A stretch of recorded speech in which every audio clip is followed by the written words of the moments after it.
tips and trick ketika LPDP.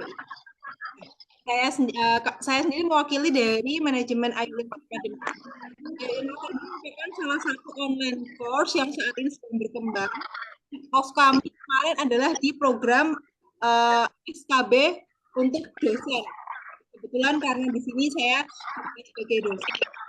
Kemudian kami menginisiasi satu online course SKB, SKB untuk dosen, meliputi wawancara, microteaching, dan juga SKB PAP.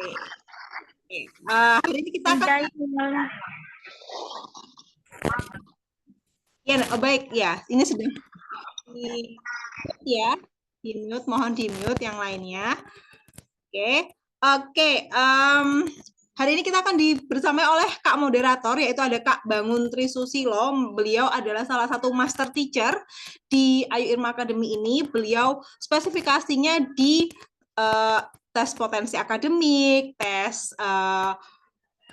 potensi bakat skolastik, seperti itu. Jadi sudah lama ya beliau berkiprah di dunia potensi akademik. Nah, hari ini akan kita bersamai oleh beliau Kak Bangun Trisusilo dan juga ketiga narasumber. Kita mulai, silahkan Kak Bangun, saya berikan sesinya kepada moderator.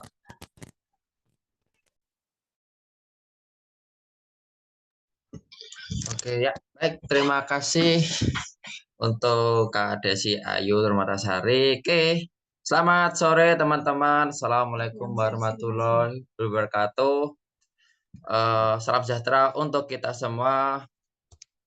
Swastiastu, salam nama budaya. Oke, selamat datang di Ayu Irma Academy online course yang fokus pada persiapan LPDP, fokus pada CPNS maupun sekolah dinas dan lain-lain. Nah, oke, di sini tema kali ini adalah seminar session sharing tentang LPDP 2024 yang mana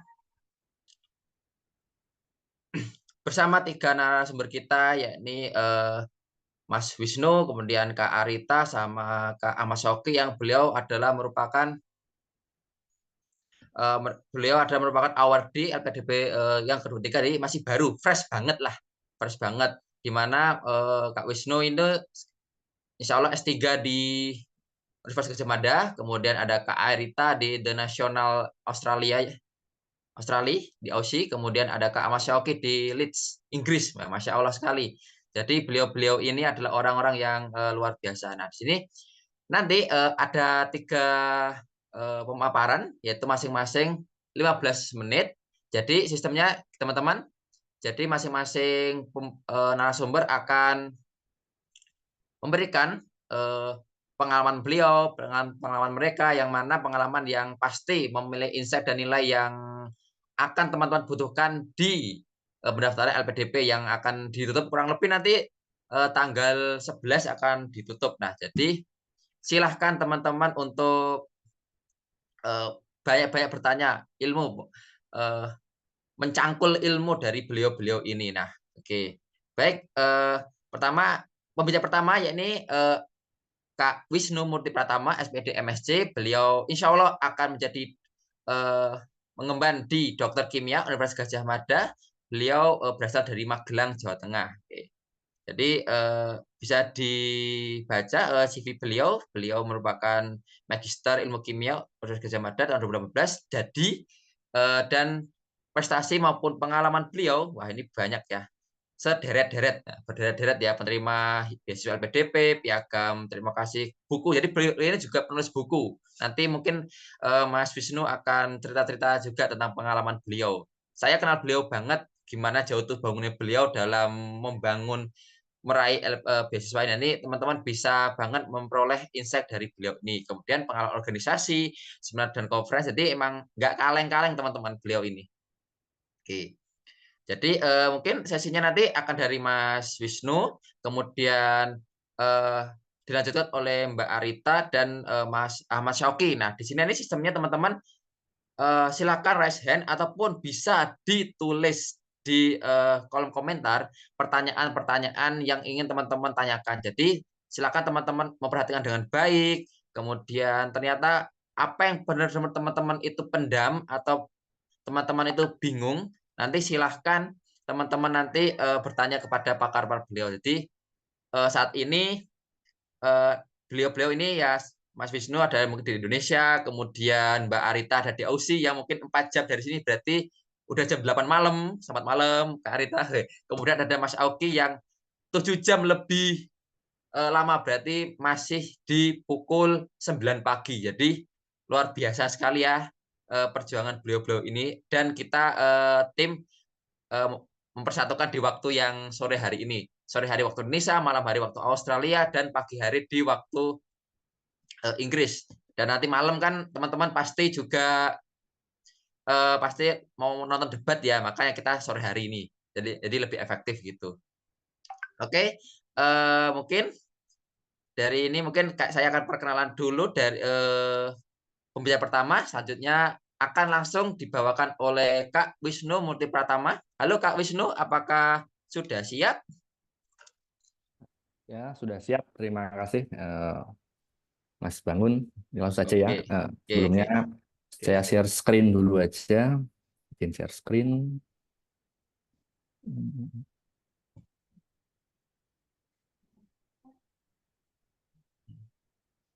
Baik.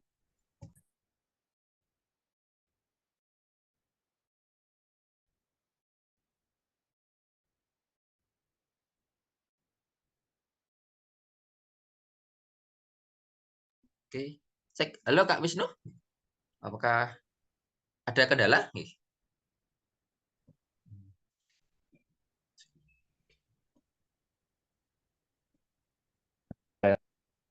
Oke, saya coba lagi share screen-nya.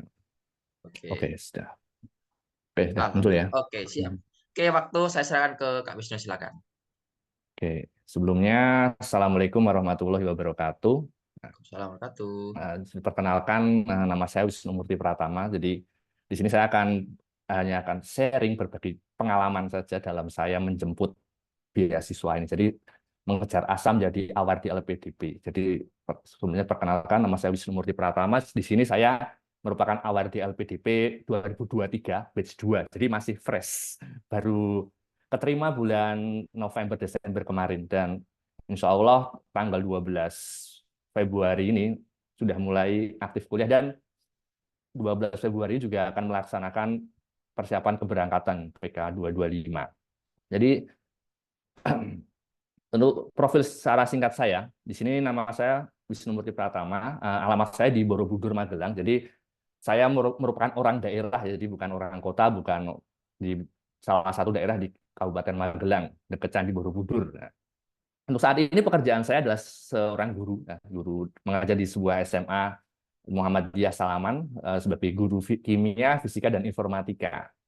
Dan untuk riwayat pendidikan, saya saat ini menempuh pendidikan S3 kimia di UGM, S2-nya di UGM juga, dan S1-nya pendidikan kimia di UNS. Untuk kontak person saya ada di bawah ini, seperti ini. Nah, untuk sosial media juga bisa di-follow di Instagram saya. Nah, ini Wisnu Dewa, lebih sering aktif di Instagram. Oke, sebelumnya saya ingin mendisklaimer dulu untuk yang pertama. Nah, saya bukan orang yang pandai, bukan orang yang pintar. Jadi kalau nanti teman-teman menganggap wah, seorang awardee LPDP itu harus pintar, harus kumplot, itu saya disclaimer dulu. Saya bukan orang pandai dan bukan orang yang pintar. Jadi untuk yang IPK saya untuk S1 hanya 3,33, nggak kumlot. Begitu juga dengan S2 saya juga tidak kumlot. Jadi buat teman-teman yang merasa, wah saya mau mendaftar LPDP tapi saya itu kurang pinter, saya nggak kumlot, saya nggak bisa. Nilai saya selama akademik itu kurang bagus. Nah, jadi jangan patah semangat. Nah, di sini saya sudah mendisklaimer dulu, saya bukan orang yang pintar. IPK saya saat S1 dan S2 tidak kumlot. Oke, jadi sedikit saya akan sharing dulu latar belakang kenapa saya ingin mendaftar LPDP. Jadi sejak tahun 2011 ya, saya sudah mempunyai mimpi gila yang menurut saya waktu itu tidak masuk akal. Nah, ini adalah mimpi-mimpi saya yang saya tulis tahun 2011 saat saya menjadi maba S1. Salah satunya di lulus S1, dan yang kedua beasiswa S1, S2, dan S3. Terus yang ketiga bisa melanjutkan S3. Itu adalah mimpi yang waktu itu tidak terbayang. Wah, masa sih? Nah, tapi saya berkeyakinan, udah tulis saja dulu, tempelkan di dinding kamar, dan setiap hari saya baca terus. Wah, berarti saya. Nah, ini sejak tahun 2011 saya sering rutin menuliskan mimpi-mimpi yang aneh menurut saya, mimpi gila saya di sebuah kertas, dan saya menempelkan di tembok hingga saat ini. Nah, salah satu impian saya adalah bisa mendapatkan beasiswa S3 dan melanjutkan S3. Nah, kemudian yang melatar belakangi saya mendaftar LPDP adalah saya ingin bercita-cita mengabdi menjadi dosen. Jadi dunia saya itulah dunia pendidikan. Jadi saya tertarik di dunia pendidikan, di penelitian, dan lingkungan. Oleh sebab itu yang menjadi latar belakang saya ingin melanjutkan kuliah S3 dengan beasiswa. Nah, dan yang menjadi latar belakang saya itu adalah saat ini dosen tuh harus dituntut untuk S3, harus S3 syarat pendaftaran. Mungkin untuk beberapa jurusan masih memperbolehkan S2, tapi untuk jurusan yang saya ambil itu kebanyakan harus S3.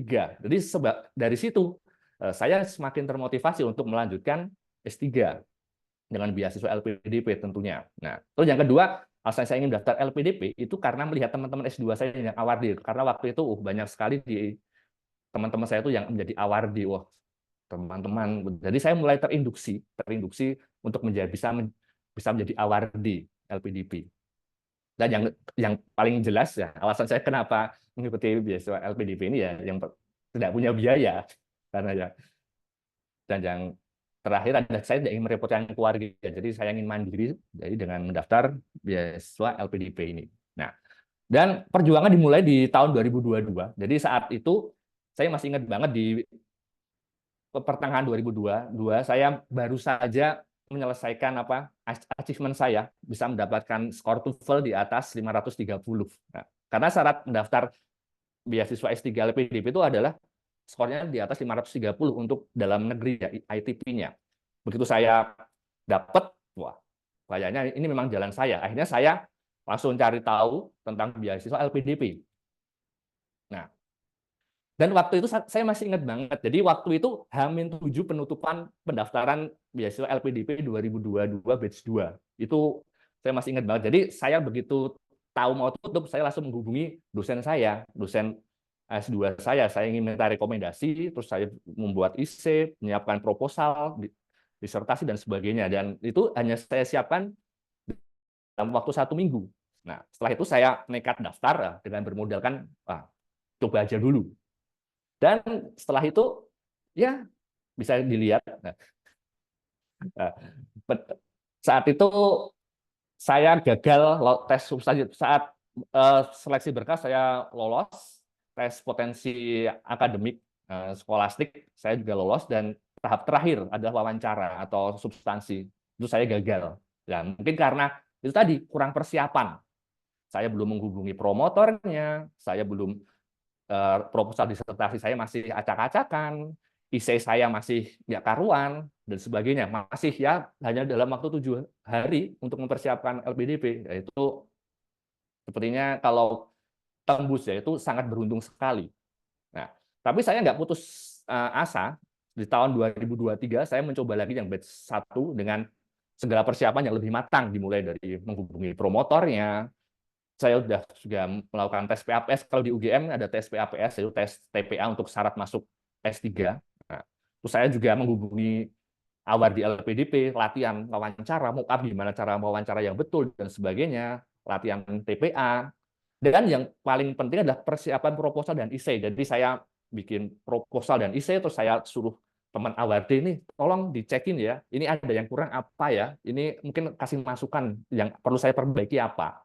Dan yang terakhir minta rekomendasi lagi.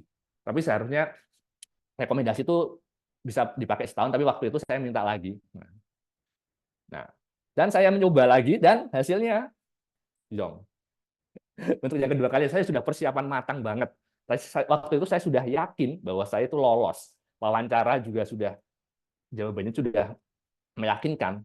Ternyata hasilnya masih eh, belum rezeki karena waktu itu passing grade-nya 860 dan skor saya hanya 714. Waktu itu saya hanya mendaftar melalui jalur reguler karena di LPDP itu kan ada beberapa jalur reguler, jalur AV, jalur apa namanya? Jalur target kayak PNS, tentara dan sebagainya dan afirmasi. Dan karena saya tidak mempunyai privilege, saya bukan PNS, saya bukan tentara, Polri, saya bukan daerah afirmasi, jadi saya nggak bisa memanfaatkan privilege itu. Jadi saya mendaftar jalur umum ya, yang jalur yang passing grade-nya paling tinggi, yang lebih menantang. Ini seperti itu. Tapi ya itu waktu itu saya masih ingat banget itu di pertengahan bulan apa itu, Mei atau Juni, setelah pengumuman tes seleksi substansi ini, saya itu galau banget. Ya kenapa? Karena saya yakin saya sudah persiapan, saya siapkan dengan sebaik-baiknya, tapi hasilnya masih gagal, Pak. Dan bagi saya itu kayaknya ditolak cewek yang kita cinta itu tidak menyakitkan daripada ditolak LPDP atau beasiswa ini, menurut saya pengalaman waktu malam itu. Tapi dia bukan apa namanya, bagi saya kalau sebelum saya mendapatkan sesuatu mimpi-mimpi saya tidak akan menyerah. Akhirnya di batch 2 saya coba lagi, tapi kali ini saya tidak terlalu apa namanya, tidak terlalu menggebu-gebu, saya harus ini dan sebagainya. Nah, saya persiapan ya waktu itu, persiapan saya juga untuk yang batch 2 ini saya tidak, persiapannya bisa dikatakan kurang karena waktu itu saya juga sudah bekerja dari jam 7 karena saya mengajar di sekolah jam 7 pagi sampai setengah 3. Jam 3 saya harus berangkat lagi mengajar di bimbingan belajar sampai jam 7 sampai jam 8. Sampai rumah udah capek, mau belajar, nyiapin apapun, ya waktunya udah habis. Udah ada persiapan. Tapi waktu itu persiapan yang saya lakukan ya hanya sekali mock up, pelatihan mock up karena dibantu teman saya. Wah, ini teman saya ngajakin mock up, ya udah saya mock up. Waktu itu saya masih ingat banget dengan Mbak Desi ini. Dia bantu mock up saya. Saya setelah pulang, saya masih pulang jam berapa itu? Pulang kerja jam 8 dan jam 10 malam kita baru latihan. Sampai jam 12. Iya. Kita diskusi di mana gini, dan itu akhirnya ya udah saya udah mantap aja, udah kita coba lagi. Dan waktu itu saya nggak begitu apa ya, maksudnya karena sudah terbiasa batch pertama gagal dan itu ya udah coba aja dulu, kalau gagal coba lagi di batch Januari 2024. Ya hingga akhirnya udah saya nyoba lagi, tapi waktu itu ya saya sudah nyiapin berkas-berkas yang sebelumnya sudah saya upload lagi. Termasuk IC juga sebelumnya saya rubah dikit, mungkin ada yang kekurangan saya rubah dikit. Proposal juga ada yang kurang mungkin saya tambahkan, ada yang kalau yang tidak sesuai saya buang. Dan yang terakhir juga saya minta rekomendasi pembimbing lagi. Jadi mungkin kalau pembimbing saya tahu isi hati pembimbing saya, mungkin beliau dongkol banget, wah masa tiap periode minta surat rekomendasi terus, mungkin sampai bosen. Tapi ya alhamdulillah dosen pembimbing saya itu orang yang baik hati, mau menandatangani rekomendasi tiap periode. Jadi ya akhirnya saya semakin mantap, ya udah saya coba lagi, coba dan alhamdulillah waktu itu. Nah, dan untuk yang ketiga, waktu itu juga saya udah pasrah. Maksudnya pasrah gimana? Pasrah ya udah, kalau nggak lolos periode ini saya nyoba di tahun 2024 awal. Nah, untuk passing grade-nya, dan alhamdulillah passing grade-nya masih sama seperti yang di batch 1, 860 untuk reguler, dan saya hanya selisih 8. Yaitu mungkin bisa. Dan ada satu cerita unik lagi saat tesnya masih sama karena saya milih jalur non LOA ya. Jadi kalau di LPDP itu kalau sudah punya LOA hanya 2 saja tesnya, tes berkas dan wawancara. Tapi karena saya belum punya LOA, belum punya universitas, saya jadi ada 3 tes. Pertama adalah berkas, yang kedua tes skolastik TPA, bahasanya mudahnya, dan yang ketiga adalah wawancara. Dan di wawancara itu tuh apa ya, menurut saya jawaban saya itu udah mulai random banget. Jadi saya juga waktu itu udah pesimis juga waktu di batch 2 ini, karena jawaban saya itu out of the box, dan kadang jawabannya itu ya udah di luar skrip yang saya pelajari dan sebagainya, latihan lain udah di luar skrip, dan yang waktu itu saya masih ingat banget waktu terakhir ditanya sama psikolog, ditanya, menurut gimana perasaan Mas Wisnu mengikuti tes LPDP wawancara ini? Saya jawab, ya udah biasa aja Bu, ya, udah santai aja. Dan ekspresi dari psikolognya itu udah berubah, udah berubah aneh tuh. Ini udah jawabannya, apakah jawaban saya mungkin karena udah terlalu pasrah, jawaban random, tapi waktu itu saya udah optimis lah, udah kalau gagal saya coba lagi sampai berhasil. Dan alhamdulillah saya bisa lolos di batch kedua ini setelah 3 kali coba. Nah, mungkin saya punya pesan, jangan lelah mencoba, karena jika Tuhan telah berkehendak, maka semesta itu akan mendukungmu. Dan yang penting jangan pernah lelah untuk bermimpi. Saya selalu menekankan pada murid-murid saya, teman-teman saya, jangan pernah bermimpi. Kalau kalian punya mimpi untuk lanjut S3, LPDP, ya kejar terus. Karena menurut buku yang saya baca, buku The Script ya, Brian Ronda buku nama judulnya The Script. Jadi apa yang kita pikirkan itu akan menjadi apa yang kita dapatkan. Jadi kekuatan pikiran kita itu benar-benar kuat banget. Jadi ketika kalian punya mimpi untuk menjadi award LPDP, ya udah kejar mimpi, kejar terus sampai dapat. Nah, ini adalah mungkin kalau bilang wah nggak ada bukti, no picture no hoax ya. Ini jadi saya udah baru tiga kali nyoba. Jadi tiap periode, dan alhamdulillah ada kebijakan LPDP. Itu kan kalau dulu ketika gagal tes substansi harus menunggu 1 periode atau 2 periode. Tapi untuk zaman saya itu begitu gagal diperbolehkan langsung mendaftar. Jadi makanya di sini periode saya tiap periode saya daftar terus. Gagal dan alhamdulillah sekarang sudah. Nah, mungkin cukup itu saja presentasi dari saya. Mungkin kalau ingin diskusi silakan.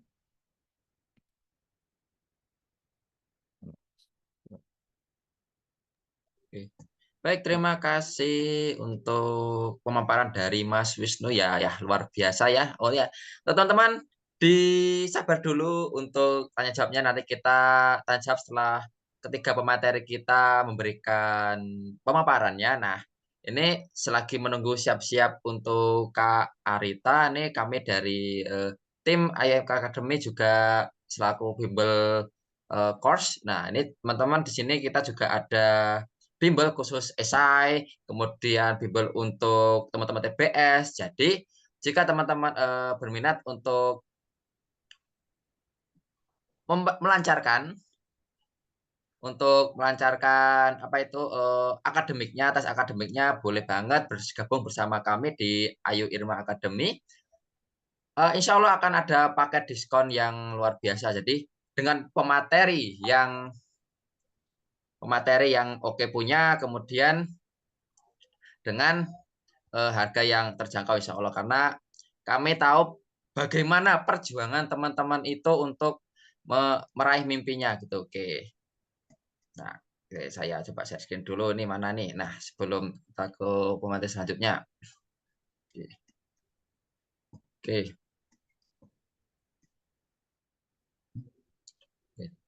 Oke.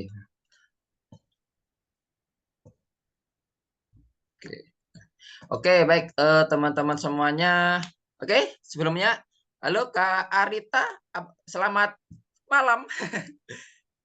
Selamat malam, Mas Bangun. Apa kabar?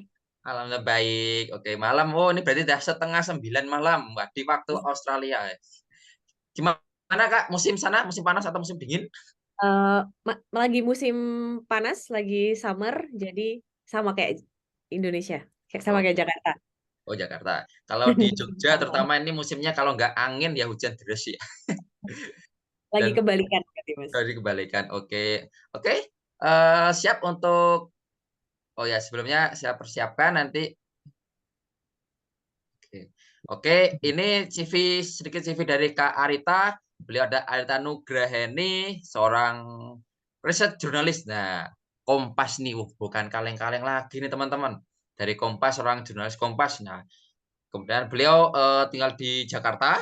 Kalau saat ini ya di Australia, tapi beliau asal Jakarta. Kemudian, nah ini websitenya beliau adalah salah satu jurnalis dari Kompas. Makanya kalau teman-teman lihat flyernya kan, kayak flyer di TV-TV itu ya, wah kerennya itu ya. Kemudian email beliau arita.nugraheni@kompas.com. Kemudian sektornya berikut ada informasi dan komunikasi. Kemudian beliau ada research assistant di University of Toronto, Kanada ya, Kak. Nah, Yep. dia kemudian city-nya dari Kalimantan Barat, negara Indonesia, kemudian survei enumerator itu International Labour Organization atau ILO, kemudian research assistant di Institute for Research and Environment atau IRE, kemudian research assistant di Leiden University. Waduh, luar negeri semua. Beliau adalah education-nya dari Bachelor of Anthropology, Universitas Gadjah Mada, kemudian beliau juga mempunyai Social Return of Investment di Amerta Indonesia. Oke, wow. Bahasa Inggris semua, banyak banget pengalaman beliau. Jadi teman-teman nanti silahkan banget untuk bertanya-tanya kepada para pemateri kita yang insya Allah luar biasa. Award-awardnya wah berjejer-jejer itu. Award-nya ya Journalist Award, wah itu writing competition sama data journal award. Berarti ya teman-teman bisa cek Horse and Award-nya. Penghargaannya itu berjejer-jejer luar biasa. Jadi teman-teman nanti bisa banget untuk tanya-tanya sama beliau seperti itu. Oke. Oke, untuk Kak Arta siap untuk presentasi? Siap, Mas Bangun, aku mau bikin kesan kita ngobrol aja kali ya, Oke, siap. biar Oke. lebih santai. Terima kasih Mas Bangun dan Mbak Yurima udah mengajak saya menjadi bagian dari diskusi sore hari ini. Halo teman-teman, apa kabar? Semoga selalu dalam keadaan sehat.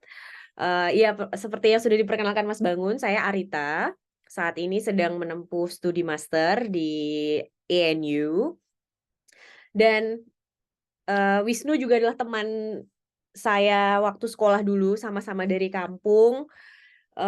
Sama-sama, aduh, wawasan kita tidak seluas sekarang lah dengan media sosial, dengan internet. Mungkin source of information kita ya kalau nggak ke perpustakaan, ya browsing-browsing tapi sangat terbatas. Tapi tentu itu bukan jadi halangan. Satu kalimat yang mungkin pengen saya ucapkan dulu untuk mengawali obrolan kita hari ini adalah peluang hanya untuk orang yang siap. Peluang itu banyak banget, tapi hanya untuk orang yang siap. Nah, di kasus saya ketika dapat LPDP, persiapan itu sebenarnya sudah ada di benak saya, udah ada di perilaku saya selama 2 tahun terakhir. Jadi saya dapat LPDP di Juni 2023. Sorry, ya Juni ya. Awal Juni 2023, awal Juli saya sudah berangkat ke Australia. Nah, tapi persiapannya tidak saat itu saja. Persiapannya sebenarnya yang sudah ada di otak saya tuh sejak saya umur 25 tahun, 5 tahun yang lalu, bahwa aku pengen sekolah S2. Tapi ternyata pengen saja tidak cukup. Baru setelah 2 tahun sebelum 2023, setelah masa COVID, semua tindakan saya yang membuat semesta mendukung itu saya arahkan untuk menjadi master, untuk sekolah master. Nah, yang pertama saya lakukan adalah nggak langsung tahu nih peluang LPDP, AAS, nggak langsung tahu. Yang saya lakukan adalah pertama kali, kalau mungkin ini berdasarkan pengalaman saya adalah, apa sih yang membedakan saya dengan orang lain? Apa sih yang membedakan saya dengan kolega saya di tempat saya bekerja di Kompas misalnya? Kemudian yang saya lakukan adalah ikut lomba. Karena lomba itu adalah salah satu ajang di mana kamu bisa men-challenge dirimu untuk kalau aku nih di Kompas keren apa enggak sih? Di tempat kerjaku tuh keren apa enggak sih? Aku ketika jadi dosen di sini tuh keren apa enggak sih? Oke, ikut lomba. Untuk kita tuh nggak jago kandang. Untuk kita tuh ngetes diri kita sejauh mana. Nah, itu yang saya lakukan di tahun 2021 adalah ikut lomba. Ikut lomba, dan tentu saja percobaan pertama tidak selalu berhasil ya. Ikut lomba sampai mungkin tadi yang sempat Mas Bangun sampaikan, ada beberapa hal yang bisalah menjadi pembeda adalah ketika kita keluar kandang. Apapun profesi kita, challenge diri kita untuk bisa jadi pembeda.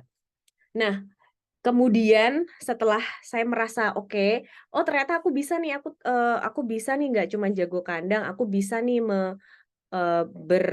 mengartikulasikan diri di luar kolamku sendiri, karena kita kalau terus berenang di kolam kita sendiri, kita taunya dunia hanya itu saja kan. Kita coba berenang di kolam yang lainnya. Itu langkah pertama saya, itu challenge diri, nggak jago kandang, ikut lomba. itulah yang jadi portofolio saya. Baru kepikiran LPDP itu di tahun 2022 akhir, saya ikut seleksi batch kedua, dan seperti Wisnu juga gagal. Di kala gagal, yang terjadi adalah mencari-cari alasan, ini yang salah, bukan aku yang salah, LPDP. Karena waktu itu passing grade-nya 875 atau naik 125 poin dari batch sebelumnya. Dan saya waktu itu nilainya 816. Jadi selalu menyalahkan diri, seandainya aku ikut batch sebelumnya, aku pasti lolos. Tapi waktu itu saya mikir, ini nggak ada habisnya nih kalau kita nyalahin orang lain. Kemudian, jadi tahap kedua adalah yang saya lakukan adalah refleksi diri, apa yang salah. Kalau yang salah di saya adalah ini yang mau aku sampaikan. Bahwa yang tahu kamu itu hanya dirimu sendiri. Saya merasa mock up, ngobrol dengan teman-teman itu membantu, tapi itu justru jadi noise, jadi sesuatu yang membuat kita tidak mengenal diri kita sendiri.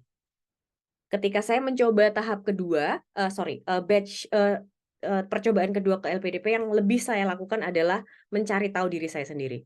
Alih-alih karena nanti teman-teman kalau beneran ikut LPDP, mungkin Mas Bangun, teman-teman udah familiar, pasti banyak grup ya Mas di Discord, di Telegram. Itu semua orang banyak ngomongin soal bagaimana cara lolos LPDP. Tapi teman-teman itu noise. Waktu kita akan habis kalau hanya mendengarkan orang, karena itu benar semua, itu benar. Cuman waktunya akan sangat terbatas untuk kita menyaring mana yang pas buat kita. Nah, jadi ini yang pengen aku share, yaitu ketika kita harusnya ngelihat ke diri kita dulu. Pertama, yang kasih waktu teman-teman mungkin seminggu, bersihkan dari dari media sosial, dari semuanya, bersihkan dulu sebelum kita konsultasi ke teman-teman untuk mock up interview, sebelum kita konsultasi ke akademi konsulat yang beneran. Berikan waktu teman-teman tuh seminggu untuk bicara ke diri teman-teman sendiri.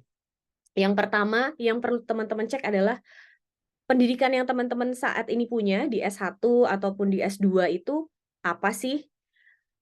Kedua, pendidikan yang diminati apa sih untuk pendidikan selanjutnya, apakah masih linear atau enggak? Jadi bedakan antara pendidikan yang sudah established, yang sudah dimiliki, dengan pendidikan yang diminati. Misalnya kalau Mbak Ayu Irma kan di farmasi. Oke, aku punya background farmasi, tapi untuk kedepannya aku masih mau di farmasi atau mau fokus lebih dalam lagi, misalnya ke bagaimana marketing farmasi untuk obat herbal.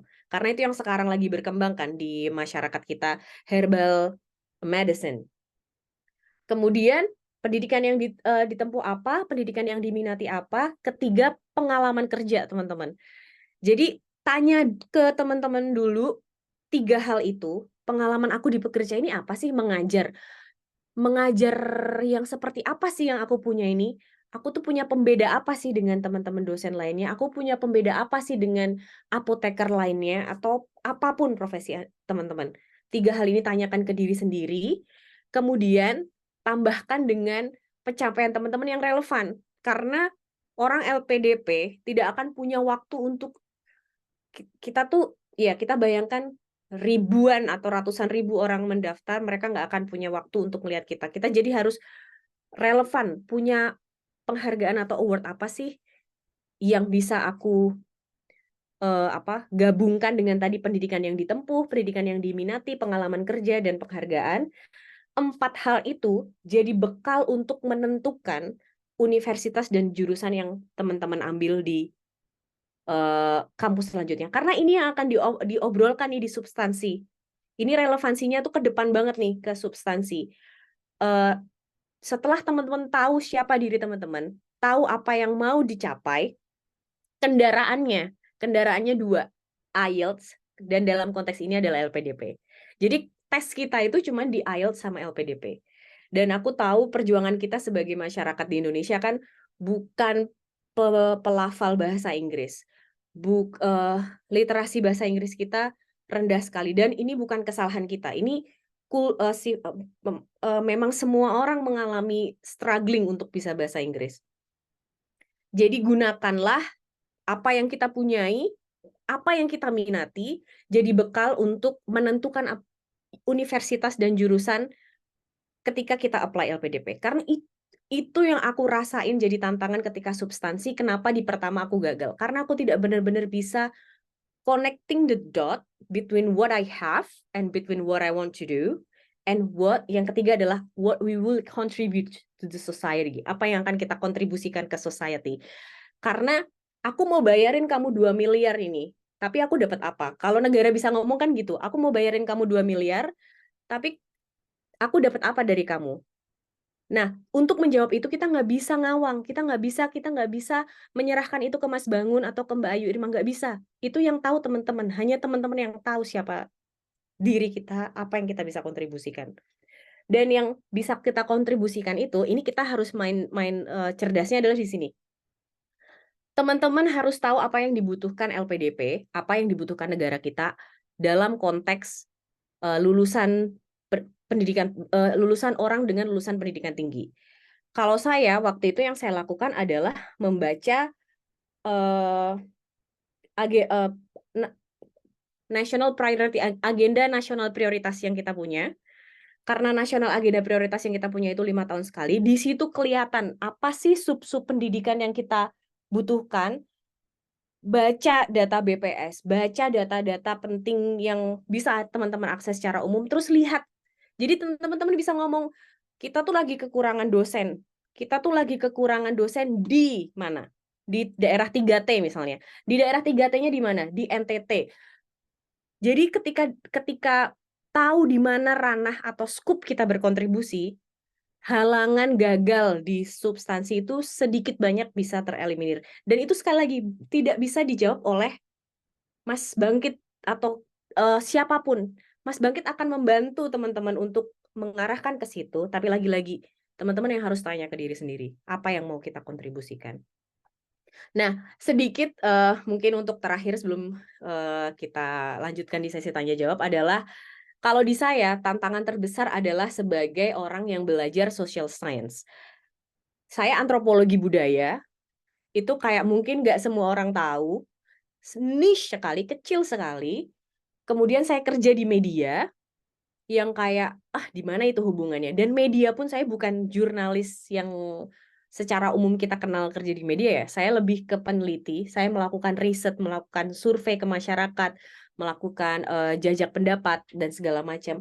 Kemudian saya sekolah lagi di Applied Anthropology of Development, dan itu skupnya sangat kecil. Dan ini jadi tantangan di LPDP, karena kalau boleh saya share pengalaman ketika kemarin persiapan keberangkatan, ini saya bacain datanya, bahwa 51% itu award di LPDP adalah dengan jurusan sains dan teknologi, 24,5% itu kesehatan, dokter dan tenaga medis, 21,7% di background pendidikan, dan hanya 2,4% yang dari sosial humaniora. Jadi bagi teman-teman yang mungkin tertarik untuk sekolah melanjutkan studi di sosial humaniora, hukum, hukum, social science secara umum itu cuma 2,5% teman-teman. Jadi peluang kita sangat kecil. Jadi sebisa mungkin tadi yang seperti saya bilang, kita harus tahu di ceruk mana sih kontribusi yang kita bisa kasih ke negara ini. Gitu. Jadi untuk sebagai penutup, peluang hanya untuk orang yang siap. Persiapan itu tidak hanya 3 bulan, 6 bulan, enggak. Persiapan itu bisa 2 tahun, tapi ini tentu saja bisa berlaku beda-beda. Bagi saya merasa persiapannya 2 tahun, karena saya mencoba untuk memenuhi portofolio apa yang menjadi pembeda bagi saya, walaupun saya daftar LPDP-nya 6 bulan yang lalu. Kemudian hanya teman-teman yang tahu siapa diri teman-teman, gali apa latar belakang pendidikan yang teman-teman punya, apa yang pengen kalian kejar, pendidikan apa yang pengen kalian, pengalaman bekerja apa yang outstanding, kemudian rangkum jadi sesuatu yang relevan dengan kebutuhan negara kita, kebutuhan negeri, begitu. Kurang lebih gitu Mas Bangun dan Mbak Irma, semoga memberi tambahan seperti sama yang Mas Wisnu sampaikan tadi. Oke, terima kasih. Luar biasa. Mungkin bisa emoticon tepuk tangan untuk Kak Ana, tadi juga untuk Kak Wisnu juga saya lupa. Oke, terima kasih. Wah, luar biasa tadi pengalaman dari Kak Wisnu, kemudian ditambah dari Kak Arita. Kak Arita berarti S2 ya ini, ranahnya S2 ya. Iya, S2. Oke, S2. Tadi Mas Wisnu tadi doktor di Indonesia, kemudian Kak Arita S2 di Australia. Oke, jadi sebelum teman-teman lanjut ke pemateri kita yang ketiga yaitu Kak Ahmad Syauqi. Teman-teman saya siap-siap untuk nanti silakan tanya jawab. Disiapkan kan udah materi nih yang udah teman-teman dapatkan nih. Teman-teman silakan tanya jawab. Nah, salah satu tadi persiapan adalah persiapan untuk LO. Kalau teman yang tidak punya LOA, teman-teman harus bahkan wajib ikut TBS atau tes bakat skolastik atau ya tes TPA atau adalah tes IQ gitulah untuk salah satu persyaratannya. Nah, jadi kami dari tim Ayu Irma akan juga membuka insya Allah pada mulai 19 Februari ini batch 2 karena batch 1 sudah berjalan, kita batch 2 itu TBS mentorship. Jadi ada kelas intensif 9 ke 90 menit dengan pemateri yang luar biasa. Jadi ada pretestnya, ada 6 kali online session, ada juga pasti ada rekaman, ada tryout IBS, kemudian jadi soal-soal yang fresh atau FL, field report, kemudian ada materi-materi ya, baik verbal, kuantitatif, penalaran, maupun dan lain sebagainya. Jadi teman-teman, insya Allah batch 2 akan dibuka, insya Allah mulai tanggal 19 Februari. Jadi untuk teman-teman yang ingin mempersiapkan, selain ini lagi persiapan banget untuk esai nih, kemudian jangan lupa persiapan untuk tes TBS-nya kan ya kayak tes CPNS lah. Tes administrasi oke, kemudian ada tes SKD-nya sama. Jadi ada tes administrasi, ada esai, kemudian ada tes TBS-nya seperti itu. Jadi semua itu pasti ada tesnya. Nah, jadi teman-teman nanti silakan daftar bisa melalui tim admin atau tim IM Academy dan juga jangan lupa follow ya, mumpung gratis. Karena seminarnya gratis. Silakan follow IM Academy, dari situ nanti ada insight-insight atau ada info-info tentang beasiswa maupun tentang lembaga pendidikan. Oke. Oke, selanjutnya halo Kak Syauqi. Ya, halo Kak Bangun. Bisa Oke, dengar suara selamat saya? pagi. Jelas. Selamat pagi waktu Inggris. Aduh, jadi saya Ya, selamat salam 3 pagi. negara nih, Indonesia, Aussie, sama Inggris ini. Apa kabar Kak? Ini berarti masih pagi ya? Berarti hari Minggu di pagi di Inggris ya Kak? Di Leeds sekarang? Betul. Ya, betul. Kebetulan kalau di sini masih musim dingin, jadi tapi sudah agak mulai hangat sih. Jadi kisaran suhunya tuh sekitar 4 sampai 9 derajat lah kalau di sini. 4 sampai 9 derajat. Waduh, kalau di Indonesia itu udah setara Dieng itu. Oke, ini oke teman-teman, inilah beliau Kak atau Pak Ahmad Syauqi Hidayatullah. Beliau adalah seorang dosen saat ini dan sekarang sedang menempuh PhD program in Art and Environment dari University of Leeds, United Kingdom, Inggris. Kemudian beliau domisili di Semarang, berarti di Undip ya Kak, berarti ya, dosen Undip ya. Ya, betul. Oke, beliau adalah lulusan juga S1 dan S2 di ITB Bandung. Berarti beliau itu S1 S2 ITB, kemudian jadi dosen, lanjut ke PhD S3 di Inggris. Nah, itu teman-teman bisa baca kembali CV beliau yang sama, jejer-jejer banyak banget. Kemudian work history, pengalaman kerja adalah seorang dosen teknik geologi. Jadi geologi. Nah, itu beliau ya, seorang dosen teknik geologi. Nah, nanti beliau akan menceritakan kalau tadi Kak Wisnu calon S3, kemudian Kak Arita S2, kemudian ini Kak Ahmad Syauqi itu kembali ke S3. Jadi sedang proses S3. Jadi benar-benar beda materi, beda pemateri, beda-beda yang disampaikan. Jadi gali ilmulah dari beliau-beliau ini nanti. Oke, selanjutnya oke, nanti ini beliau banyak ya, berarti nah itu LinkedIn beliau ya, skill links. Jadi ya nanti silakan teman-teman bertanya banyak ke beliau nanti. Oke. Mungkin kemudian ada publikasi, nanti pasti ya riset dan publikasi pasti banyak karena beliau adalah seorang dosen. Oke, dan proyeknya nanti teman-teman bisa bertanya-tanya beliau tentang apa-apa yang ada di yang pernah beliau lakukan, perjuangan yang pernah beliau sekarang kerjakan gitu. Oke. Mungkin itu dari kami. Kak Syauqi siap untuk menyampaikan materinya? Ya, siap. Oke, waktu saya serahkan ke Kak Shoki, silakan. Baik, selamat pagi semuanya. Selamat malam juga buat Kak Arita dan selamat sore untuk teman-teman yang ada di Indonesia. Perkenalkan sebelumnya saya Ahmad Syauki Hidatillah. Ya, jadi saya saat ini merupakan mahasiswa PhD di School of Earth and Environment, University of Leeds di Inggris. Oke, jadi saya diminta untuk mengisi terkait dengan kebetulan saya karena latar belakangnya dosen ya, jadi saya diminta untuk mengisi tentang cara mengulas proposal penelitian ya. Jadi tapi saya juga akan menceritakan sedikit tentang latar belakang saya. Ini layar saya sudah terlihat? Terlihat, Aman, terlihat. sudah Kak? Oke, baik. Jadi saya merupakan lulusan S1 dan S2 dari Institut Teknologi Bandung ya. Kemudian dari 2015 sampai 2018 saya menjadi dosen tidak tetap di S1 Teknik Geologi Undip ya Universitas Diponegoro Semarang. Kemudian 2018 sampai sekarang saya menjadi dosen tetap. Nah, mulai tahun 2023 kemarin hingga sekarang ya insya Allah sampai 2026 saya menjadi PhD student di School of Earth and Environment University of Leeds ya. Jadi kebetulan alhamdulillahnya saya selama 3 kali kuliah ya S1, S2 dan S3 itu alhamdulillahnya beasiswa semua ya.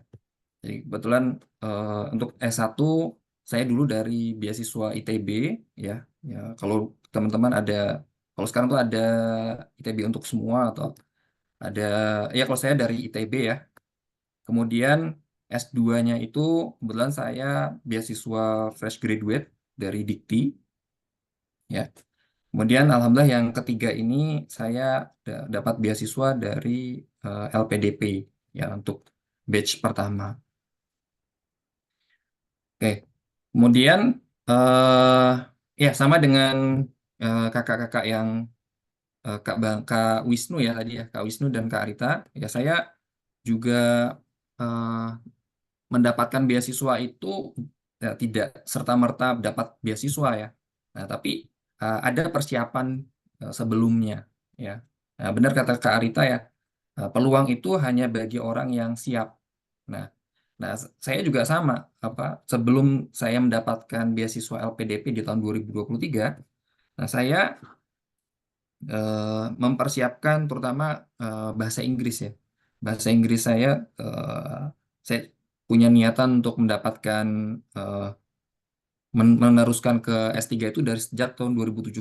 Nah, 2017 itu cuma masih ingin-ingin aja, tapi belum memantapkan hati. Nah, cuma tahun 2021 saya memantapkan niat ya 2021 itu saya mencoba untuk pertama yang harus kita persiapkan tiket masuk untuk mendapatkan beasiswa LPDP itu adalah bahasa Inggris ya. Jadi entah itu IELTS, entah itu TOEFL ya dan sebagainya. Yang jelas bahasa Inggris. Nah, jadi saya mencoba memberanikan diri untuk mendaftar beasiswa peningkatan kemampuan bahasa Inggris dari Dikti waktu itu. Dan alhamdulillah waktu itu saya keterima ya. Saya juga daftar juga di tempat yang lain ya dari institusi saya juga dan saya alhamdulillah juga keterima juga di program peningkatan kemampuan bahasa Inggris. Nah, tapi saya akhirnya memilih yang dari Dikti. Nah, jadi selama 3 bulan itu saya berlatih bagaimana mendapatkan skor IELTS yang tinggi.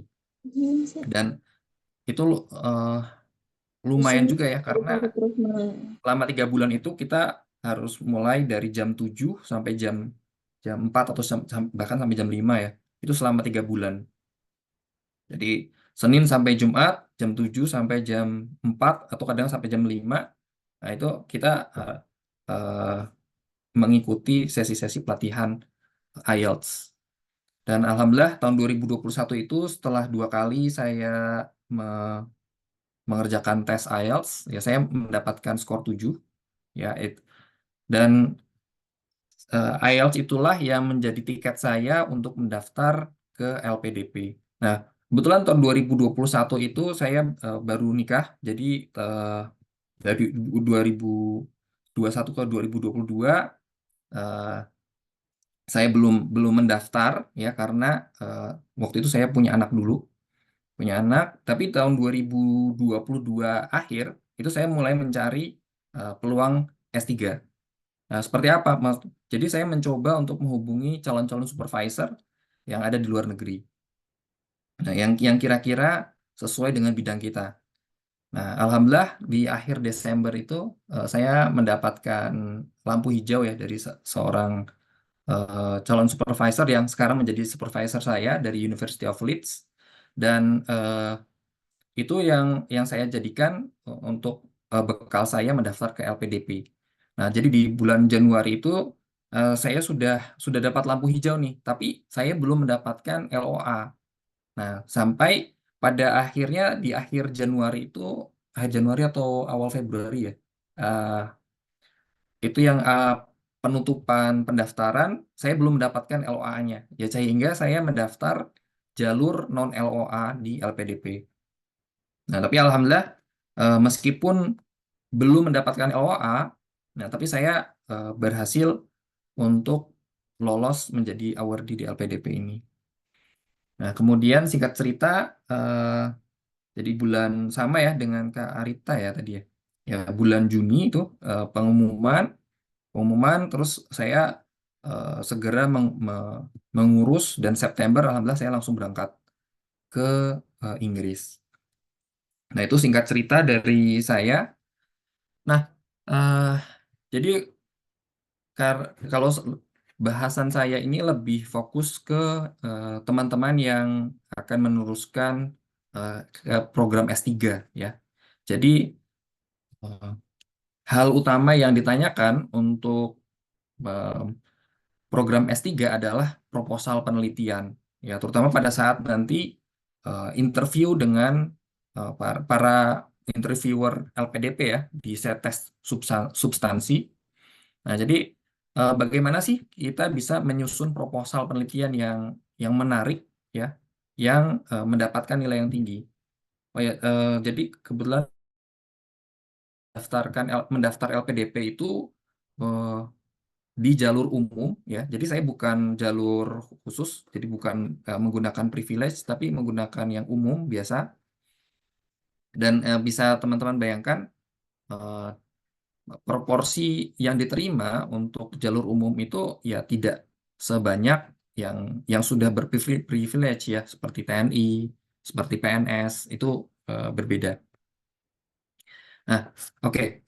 Kita lanjutkan. Jadi bagaimana menyusun proposal penelitian yang baik? Nah, kita harus mulai dulu dari menemukan topik yang akan diteliti untuk studi S3 kita. Nah, bagaimana kita menemukan topik yang akan diteliti?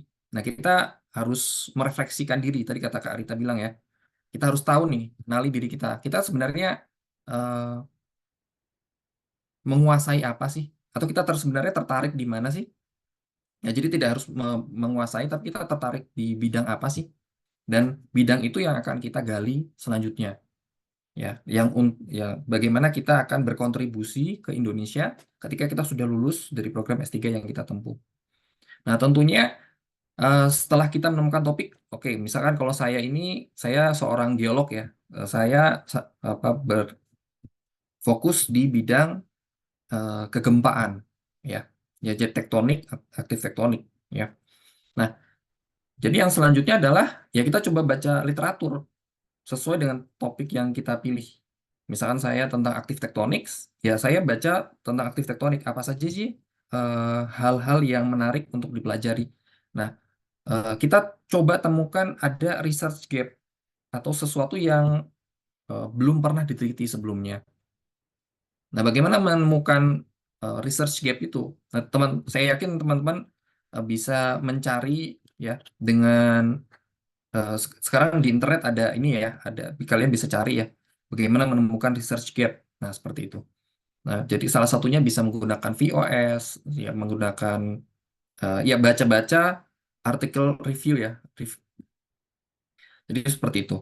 Kemudian tentunya ya tidak hanya studi literatur saja ya, tapi diskusi dengan kolega. Ya, mungkin kalau teman-teman peneliti ya atau teman-teman dosen, itu bisa memberikan insight. Sebenarnya apa sih yang belum pernah diteliti dan bisa kita teliti sebagai topik penelitian kita S3 atau bahkan dengan calon supervisor. Ya, ini yang terjadi ke saya. Jadi waktu saya mencari supervisor itu sebenarnya tema yang saya ingin ajukan itu belum matang. Ya, belum belum matang sekali lah. Nah, tapi kemudian saya coba hubungi kebetulan eh, yang terhormat Prof siapa ya. Kebetulan saya tertarik dengan latar belakang atau expertise Anda di bidang ini. Nah, saya tertarik untuk meneliti di bidang ini. Nah, kira-kira apakah eh, kita bisa berdiskusi untuk peluang saya menjadi mahasiswa S3 gitu. Nah, nanti justru pada saat kita berdiskusi dengan supervisor, calon supervisor, ya, beliau akan memberikan pandangan atau bahkan tema yang bisa kita jadikan untuk penelitian. Dan itu yang saya dapatkan, ya, sehingga dari diskusi dengan calon supervisor itu, oh iya, saya sebenarnya bisa mengembangkan ini. Jadi saya mengembangkan proposal penelitian saya itu setelah saya berdiskusi dengan calon supervisor saya. Nah, kemudian tentunya supaya bisa lolos ya kan, tiketnya itu di LPDP tadi. Nah, kita harus pelajari dengan baik persyaratan dan ketentuan yang ditentukan oleh pihak LPDP.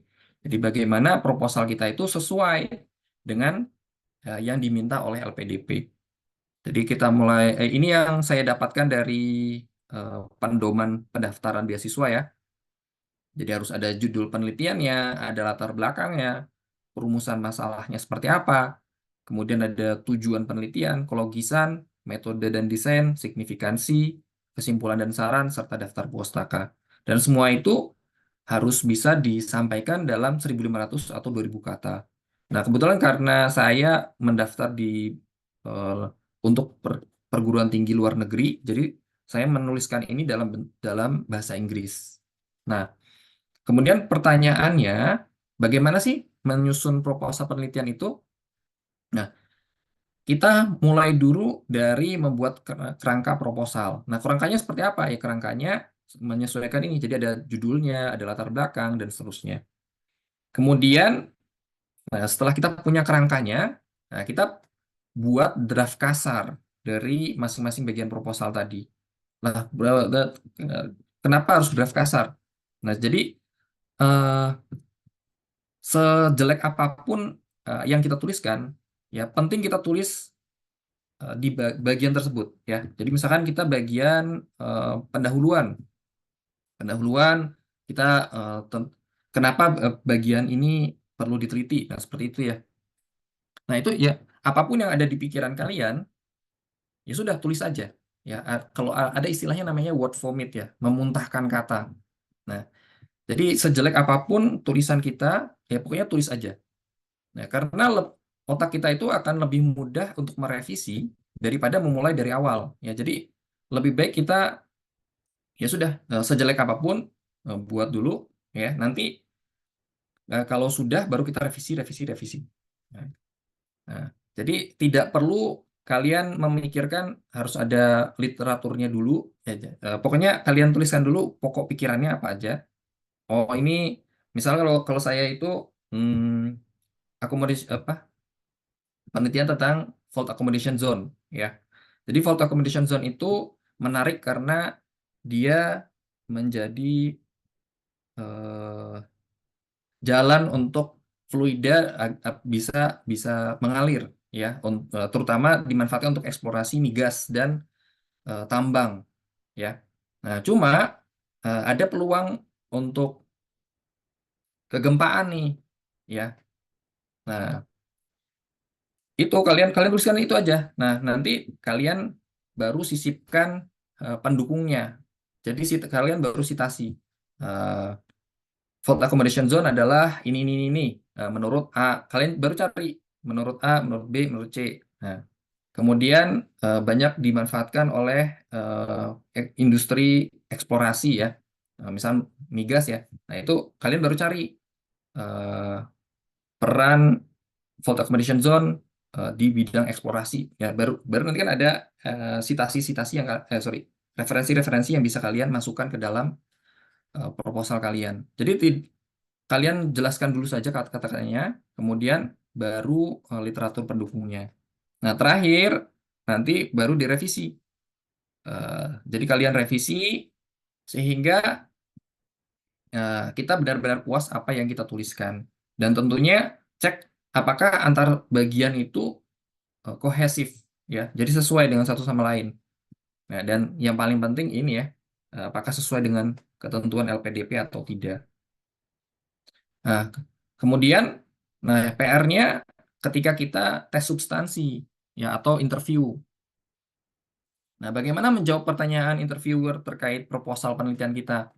Nah, sebaiknya sebelum kalian interview, kalian harus tahu dulu ini universitas tujuannya di mana. Ya meskipun saya belum ada LOA, tapi saya sudah tahu saya akan mendaftar universitas ini.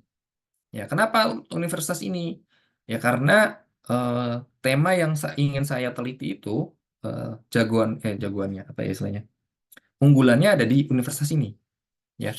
Kemudian kalian cari peringkatnya berapa ya. Kemudian kurikulumnya seperti apa? Apakah dia sistemnya ada kelasnya atau dia hanya research by degree? Nah, kemudian ini mengapa kita memilih universitas tersebut? Ya, jadi kita perlu menyampaikan alasan kuat kenapa kita memilih universitas tersebut alih-alih di Indonesia atau kalau misalnya kalian mendaftar di dalam negeri, kenapa mendaftar di universitas tersebut bukan universitas yang lain? Ya, seperti itu. Kemudian pada saat kalian menjawab pertanyaan, ya jawablah dengan tenang, ya singkat dan tidak bertele-tele. Ya, kadang kalau kita gugup, ya jawaban kita mungkin bisa terlalu cepat, terlalu lambat. Nah, itu akan berpengaruh terhadap penilaian kita saat wawancara tadi. Dan jangan sampai bertele-tele.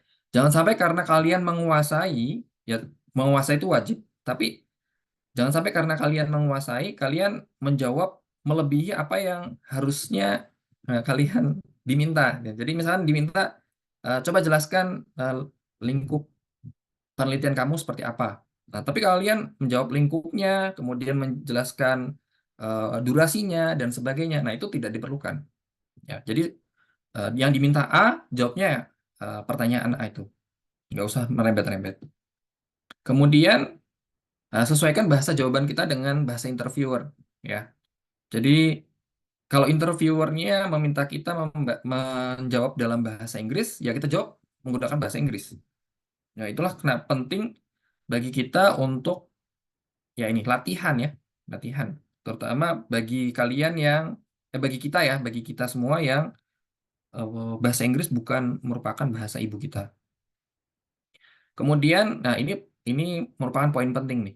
Yakinkan bahwa penelitian yang akan kita lakukan selama studi adalah penting dan dapat berkontribusi terhadap kemajuan Indonesia ke depannya. Nah, tadi seperti yang disampaikan oleh Kak Arita ya. Jadi sebenarnya ceruk kita itu untuk berkontribusi untuk kemajuan Indonesia itu ada di mana, ya? Nah, kalau dari saya sendiri, saya lebih ke pemahaman terhadap kebencanaan Indonesia yang lebih baik, ya. Jadi kita tahu bahwa Indonesia itu negara yang rawan gempa. Nah, bagaimana kita memiliki pemahaman yang baik, yang lebih baik terhadap kegempaan yang ada di Indonesia. Singkatnya seperti itu. Nah, kemudian pastikan jawaban kita itu logis. Ya, jangan sampai bulat ya. Kadang-kadang kita muter. Nah, itu akan mengurangi poin kita juga. Dan sesuaikan apa yang kita sampaikan itu sesuai dengan proposal kita. Ya, kalau kita mengatakan misalkan ada asumsi kita adalah ini. Ya, yang kita jawab ya ini juga, ya. Jangan sampai melenceng. Dan kalau tidak salah, setiap kita wawancara itu akan ada 3 interviewer, ya. 2 itu dari akademisi, 1 itu dari psikologi, ya. Nah, psikologis ini mereka, jadi pertama kita akan ditanyai mengenai substansi dari proposal penelitian kita. Ya, kita mau mengerjakan apa pentingnya, berapa lama, mengapa kita memilih universitas tersebut, dan sebagainya. Itu lebih ke substansi. Nah, nanti setelah substansi selesai, ada pertanyaan-pertanyaan terkait dengan psikologis. Nah, pertanyaan dari psikolog ini seringkali nanti membuat kita kadang ada bisa mungkin mungkin agak marah, mungkin bingung, mungkin sedih. Nah, tapi pesan saya ya jangan sampai terpancing emosi. Jadi jangan sampai kita menjawab malah jadi kita menjawabnya dalam keadaan marah. Nah, tapi kita perlu menguasai diri kita. Jadi supaya jawaban kita itu tetap tenang, tetap logis, ya, dan sesuai dengan apa yang diminta oleh interviewer, ya. Dan dari saya terakhir ya ini praktis, praktis, and praktis. Nah, tapi praktis, praktis, dan praktis ini jangan sampai kita menghafal, ya. Karena para interviewer itu tahu kalau kita itu menghafal atau tidak. Jadi kita perlu latihan. Jadi kebetulan istri saya juga dosen, ya. Jadi selama sebulan sebelum interviewer itu saya hampir setiap hari itu latihan. Jadi kami berangkat kerja bareng. Nah, itu berangkat kerja itu kami sambil pura-puranya tanya jawab gitu ya. Nah, jadi eh, kalau saya ditanya ini, saya jawabnya apa? Kalau saya ditanya ini, saya jawabnya apa? Nah, seperti itu. Dan eh, sekali lagi jangan sampai kalian menghafal, ya. Karena apa? Sekali lagi kalau orang menghafal, skornya langsung ya jelek lah, ya.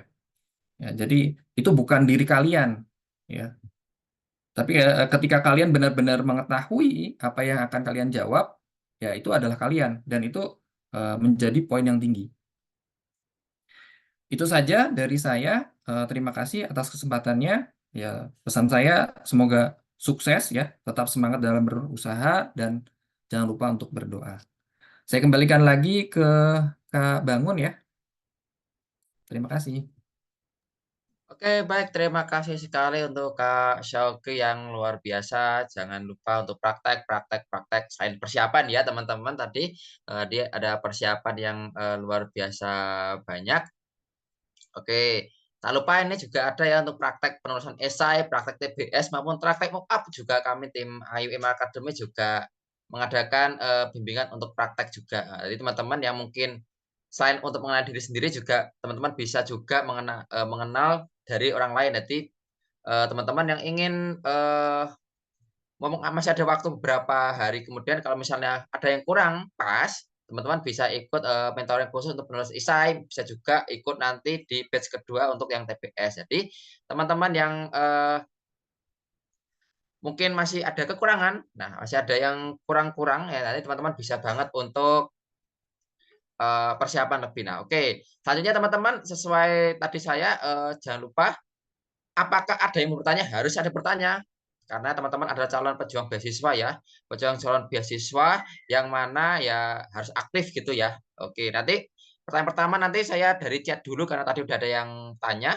Kemudian yang kedua dari Kak Jessica nanti silakan open mic. Jadi pertanyaan dulu saya dari yang chat dulu ya. Kemudian ada Kak Indah. Oke. Oke, untuk pertanyaan yang tadi via chat saya bacakan terlebih dahulu. Oke. Pertanyaan untuk Kak Arita, mungkin Mas Wisnu maupun Kak Soke mungkin juga bisa menambahkan, apakah riset tentang S1 bisa digunakan sebagai alasan mengambil jurusan di S2? Mungkin silakan Kak Arita dan juga untuk Kak Wisnu sama Kak Soke mungkin juga bisa menjawab. Oke, silakan. Halo Mbak Ame. Mbak Ame, tergantung sih. S1-nya udah lama banget apa masih baru-baru ini?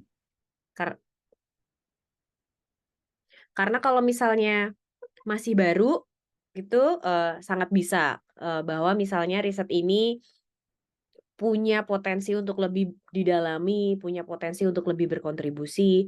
Namun kalau misalnya konteksnya kayak aku yang S1-nya udah 6 tahun yang lalu gitu ya, itu kurang relevan.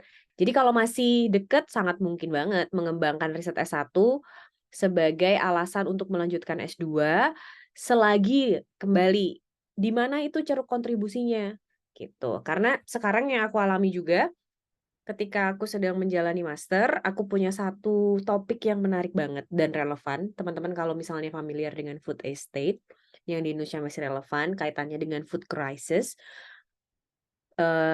Karena menurutku ini penting dan punya kelanjutan yang masih lama banget. Karena siapa sih yang nggak butuh makan kan? Terus aku propose ke supervisorku di sini, itu yang akan aku jadikan alasan untuk aku misalnya mencari lagi funding untuk membiayaiku sekolah PhD.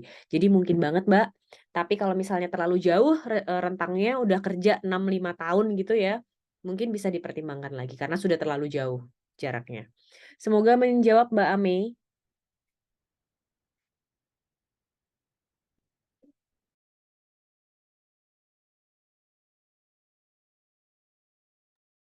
Mungkin saya menambahkan ya.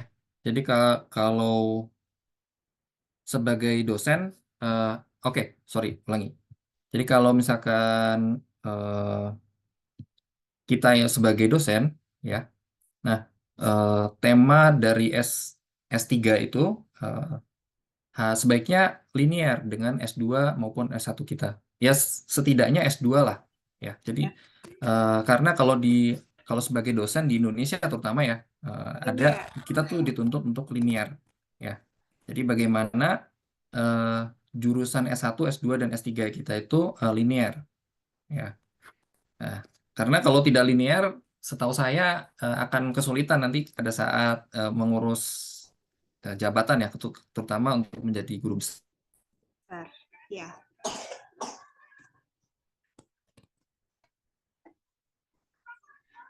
Ya, oke, terima kasih atas Kak Syauki. Kemudian untuk Kak Jessica dulu.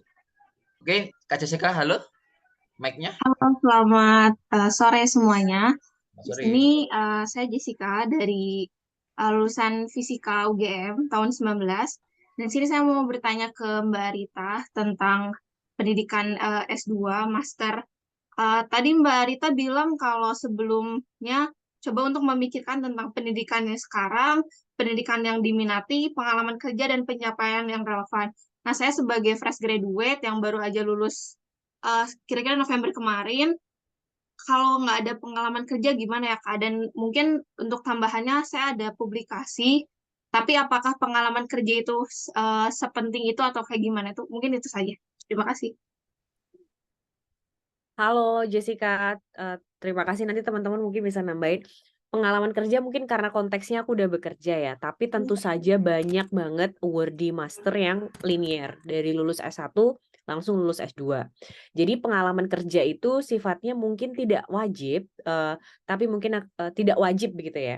Cuman yang bisa kamu kuatkan atau kamu kuatkan di CV kamu adalah selama S1 ini ngapain aja sih? Ada nggak pembeda, lagi-lagi kata kuncinya pembeda, apa sih yang bikin, karena nanti ada pertanyaan apa sih yang membedakan kamu dengan kandidat lainnya. Jadi itu yang mungkin perlu kamu pikirkan selama kuliah, apa sih yang jadi pembeda kamu. Aku ikut organisasi, tapi organisasi yang apa misalnya, karena yang masuk organisasi itu banyak banget.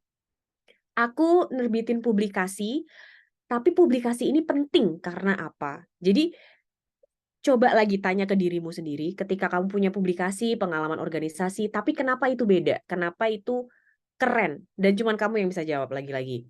Terus ini tadi aku sempat lupa menyampaikan. Mungkin kamu kimia ya? Sorry, kimia bener ya kan? Sorry. Fisika Kak. Fisika ya?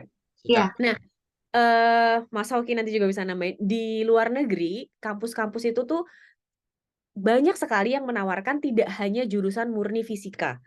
Bisa aja fisika terapan atau fisika dengan kombinasi jurusan lainnya yang disesuaikan dengan tantangan zaman saat ini atau tantangan negara itu. Misalnya tantangan negara itu saat itu adalah di ranah fisika, aku nggak tahu ya ada apa. Jadi nanti itu bisa jadi selling point kamu ke LPDP. Saya mau ke Universitas A di Belanda, ngambil fisika yang konsentrasinya ke ABCD karena di sini belum ada. Itu bisa jadi pembeda kamu, Jessica. Jadi bisa browsing sebanyak mungkin urutan universitas tuh nanti dulu. Yang pertama tuh jurusan dulu. Yang pertama tuh ini jurusan ini seunik apa, seakan berkontribusi apa di Indonesia, ada nggak di Indonesia? Karena pengalaman temanku ketika dari farmasi, dia tidak mampu meyakinkan bahwa kenapa kuliah di New Zealand, padahal di Indonesia ada. Jadi ini mungkin bisa jadi satu trik juga ya. Ketika nyari universitas misalnya di luar negeri, atau mungkin di Indonesia juga, kenapa jurusan fisika yang spesifikasi ini perlu saya ambil, karena ini, dan sebagainya. Gitu, Jessica. Mungkin bisa menjawab. Jadi kerja itu saya rasa nggak jadi patokan ya, apalagi kamu fresh grad mau, karena banyak contohnya yang fresh grad langsung jadi awardee melanjutkan master. Cuman dikuatin aja di hal lainnya. Mungkin ketika kamu jadi mahasiswa tuh apa aja sih yang jadi pembeda kamu dari teman-teman yang lain gitu. Oke, makasih Kak. Boleh nambah sedikit, mungkin ada pertanyaan ke Pak Ahmad soal, saya kan mau astrofisik, tapi saya juga bingung antara astrofisik dan fisik of data, karena untuk astrofisik saya udah ada salah satu kenalan dosen di Paris, tapi untuk fisik of data saya penelitiannya mengenai data science fisik seperti itu. Saya masih kebingungan untuk memilih apakah astrofisik atau fisik of data, seperti itu mungkin. Oh ya, baik. Terima kasih Kak Jessica ya. Saran saya lebih pilih ke ini ya. Sebenarnya Kak Jessica ini ingin lebih mendalami kemana ya, lebih tertarik kemana dan ingin mendalami kemana. Nah kemudian Kak coba cari, misalkan universitas yang ingin dituju adalah Universitas A ya. Nah, saya kurang paham universitas yang mana. Nah coba hubungi dosen-dosen di sana, meskipun kita belum kenal ya. Itu coba dihubungi ya, kenalkan kita siapa, kemudian kita punya kita tertarik di bidang itu ya. Nah, kebetulan Bapak atau Ibu juga memiliki expertise ya di di bidang yang saya minati. Nah, kira-kira apakah kita bisa berdiskusi untuk peluang S3 dan sebagainya. Nah, jadi coba saja. Ya itu yang saya lakukan. Saya sebenarnya nggak ada nggak ada hubungan dengan supervisor saya yang sekarang ini. Jadi saya coba email saja, ya. Kemudian kebetulan beliau merespon. Dan kebetulan tema yang saya ajukan itu sesuai dengan expertise beliau. Nah, seperti itu sih. Jadi saya kurang paham astrofisika maupun fisika data tadi ya. Nah, tapi yang jelas coba Kak Jessica yakinkan dulu ingin mengambil mana. Nah, nanti universitas itu menyesuaikan minat dari Kak Jessica. Ya, seperti itu sih. Jadi bukan hanya dari kenalan ya, tapi lebih ke minat sih. Baik, terima kasih Pak. Oke, terima kasih. Sama-sama. Kemudian mungkin satu peserta lagi yang open mic, Kak Indah. Kemudian nanti saya bacakan yang di chat. Mungkin Kak Indah, halo? Oke, halo Kak, apakah suara saya sudah terdengar? Oke, terdengar dengan baik. Silakan. Terima kasih atas kesempatannya. Perkenalkan, saya Indah dari Purwokerto. Kebetulan teman angkatannya Jessica tadi dari UGM angkatan 2019 dan masih fresh graduate juga. Dalam kesempatan LPDP besok itu daftar jalur reguler untuk yang dalam negeri dan alhamdulillah udah ada LOA juga. Sebenarnya itu yang ingin saya tanyakan tuh mirip, cuma mungkin karena tadi udah terjawab juga, saya ingin bertanya kayak pertanyaan lanjutan juga terkait pengalaman kerja. Jadi saya tadi sempat mereview esai dengan salah satu award di LPDP, kemudian diberikan masukan terkait nantinya kontribusi setelah saya lulus S2, di mana di situ masih ada catatan bahwa penjelasan saya itu kurang meyakinkan seperti itu, karena memang fresh grad dan belum ada lembaga yang menaungi saya yang secara pasti nanti akan menerima saya seperti itu untuk bekerja setelah lulus S2. Nah, mungkin di sini saya ingin bertanya kepada Kak Anita ataupun Kak Wisnu atau kepada Kak Syauki terkait hal tersebut, bagaimana cara mengelaborasikannya di esai maupun nanti ketika wawancara, seperti itu. Oke, terima kasih Kak Indah. Mungkin Kak Arita atau Kak Wisnu atau Mas Syauki? Elaborasi. Oke. Mungkin Kak Wisnu Arita? dulu mungkin. Oh iya, Oh, silakan. Oh, silakan.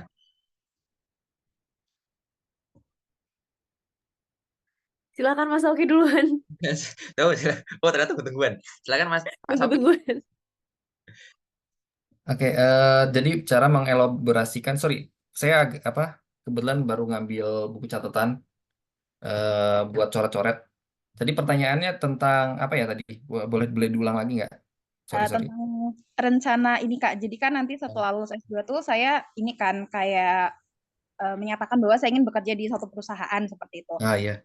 Karena memang saya ini fresh grad dan mungkin belum ada ikatan dengan perusahaan tersebut atau kenalan ataupun intern dan lain-lain. Jadi di situ saya diberi masukan dari tadi kakak tingkat saya bahwa ini harus diperbaiki seperti itu. Cuma saya masih bingung gimana caranya untuk menutupi kekurangan tersebut. Gimana nanti saya bisa meyakinkan panelis ketika wawancara kalau nanti setelah lulus S2 itu saya kemungkinan besar akan diterima langsung dan bisa berkontribusi di perusahaan tersebut. Oke, jadi setelah lulus mau berkontribusi di mana ya? Padahal belum ada ikatan dengan institusi tertentu ya. Iya.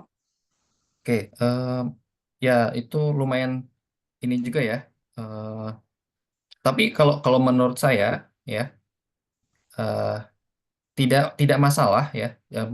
Kita belum ada ikatan. Ya, jadi kebetulan teman saya beasiswa LPDP juga. Dia sekarang dari S2 itu dia langsung S3. Jadi dia belum terikat dengan institusi manapun. Jadi itu possible ya. Nah, jadi bagaimana kita meyakinkan bahwa jurusan yang kita atau kontribusi yang akan kita sampaikan atau kita berikan kepada Indonesia itu apa ya?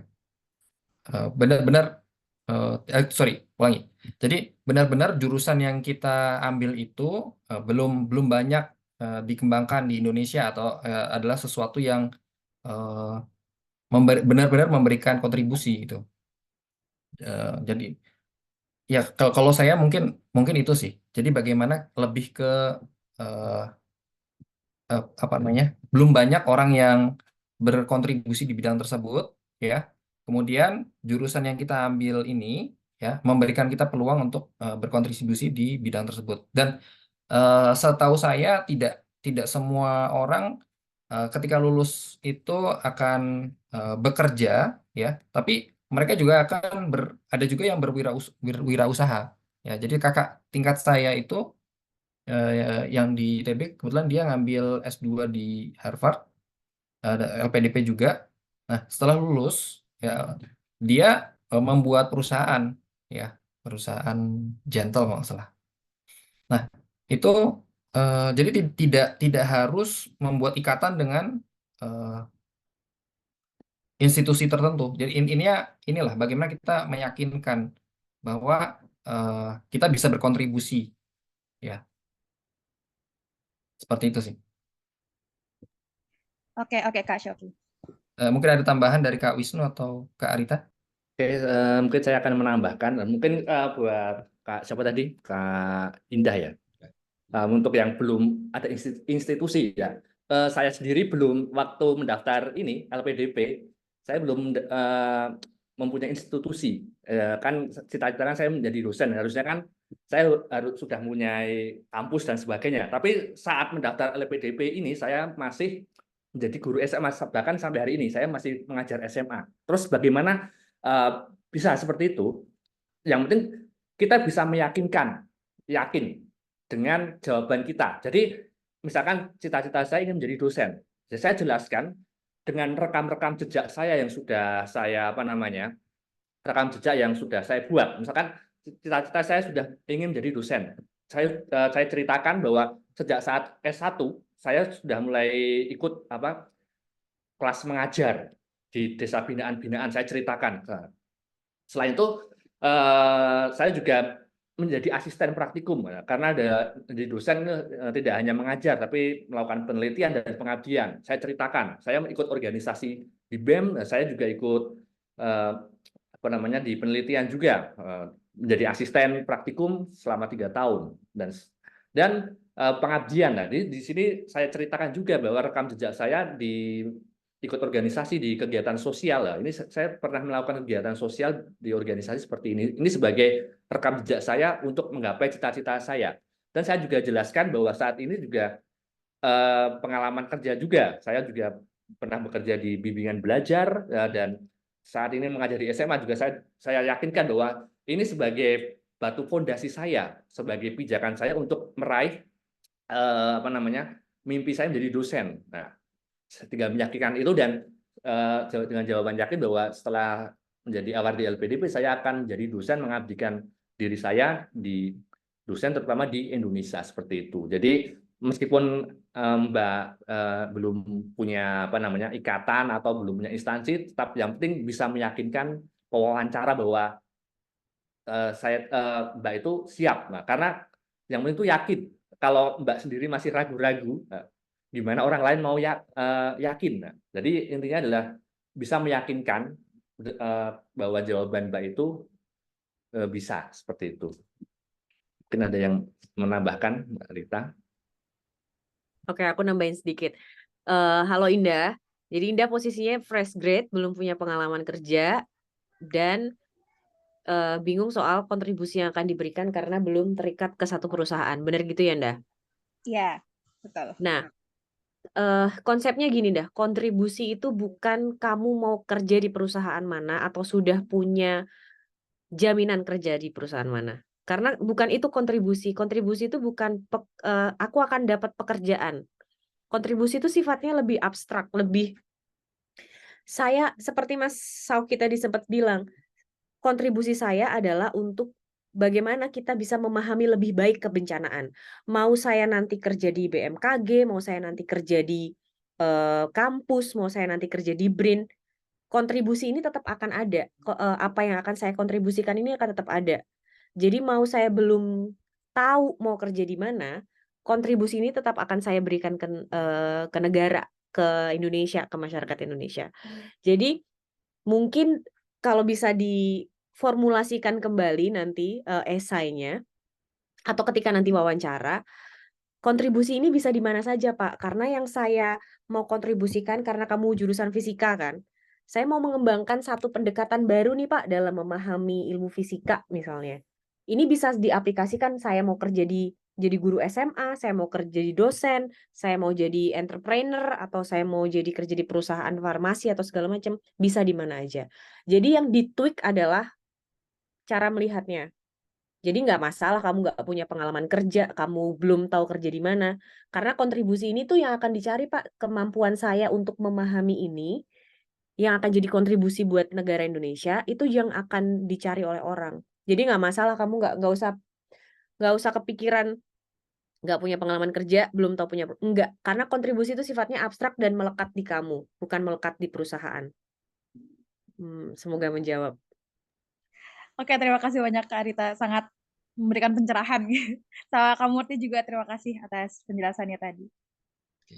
Oke, terima kasih. Nah, ini dari pertanyaan di chat ya, kita gantian ya. Nah, mungkin sekaligus saya juga tanya ini. Ini Kak Syauki, mungkin apakah benarkah kabar tentang kebijakan baru di UK yang sudah tidak memperkenalkan awardee untuk membawa anggota keluarga? Sekalian saya tambahkan, gimana sih untuk Kak Wisnu, Kak Rita, dan juga Kak Syauki kalau ditanya tentang keluarga? Apalagi mungkin Kak Rita adalah seorang mungkin perempuan, Kak Osi. Kemudian Kak Syauki adalah seorang suami juga ya, sekarang yang udah bersuami. Nah, itu mungkin bisa diceritakan bagaimana menjawab pertanyaan tentang keluarga. Biasanya itu juga akan jadi suatu pertanyaan. Mungkin silakan bisa Mas Kak Syauki atau Kak Rita atau Kak Wisnu juga boleh, silakan. Tentang keluarga ini. Baik, terima kasih. Pertanyaannya Kak Rizal ya. Jadi untuk kebijakan baru di UK ini hanya berlaku untuk S1 dan S2. Jadi untuk yang S3 itu masih masih boleh kok membawa keluarga ya. Nah, jadi dari beasiswa apapun, kalau S3 itu diperbolehkan. Ya. Tapi kalau saudara sebagai S2, ya, nah itu memang ada pembatasan. Pembatasan bahwa tidak diperkenankan membawa keluarga khusus untuk beasiswa selain government. Nah, karena kita LPDP itu dia dari government, ya, jadi tetap boleh. Ya. Nah, terus kemudian tapi ada ada ininya nih, ada poin yang perlu diperhatikan. Nah, yang jadi di beasiswa LPDP itu ada tunjangan keluarga. Nah, cuma tunjangan keluarga itu hanya diberikan pada eh, anak S3 ya, yang membawa keluarga. Nah, jadi kalau sebagai master boleh bawa keluarga tapi bayar sendiri asuransinya, bayar sendiri tiket keberangkatan dan kepulangannya, dan biaya hidup selama di sana. Nah, itu yang perlu diperhatikan. Nah, yang selanjutnya ini karena biaya asuransi di Inggris itu tidak murah ya. Per 5 Februari nanti ada kenaikan IHS. IHS itu asuransi kesehatan yang ya, bagi orang yang mau ke sini itu per orangnya naik 66%. Jadi per orang tuh sekitar 1.054 pounds per tahun. 1.054 itu kalau dirupiahkan mungkin sekitar berapa? 20 juta ya. 20 juta per tahun per orang ya. Nah, itu yang menjadi pertimbangan ya. Tapi sekali lagi itu boleh. Nah, kemudian pertanyaan dari siapa? Dari Kak Bangun ya tadi ya tentang membawa keluarga. Ya kebetulan saya sudah berkeluarga. Saya punya satu anak juga. Nah, jadi saat ini saya kebetulan belum membawa keluarga, ya belum membawa keluarga dan ya statusnya berarti LDM ya, long distance marriage.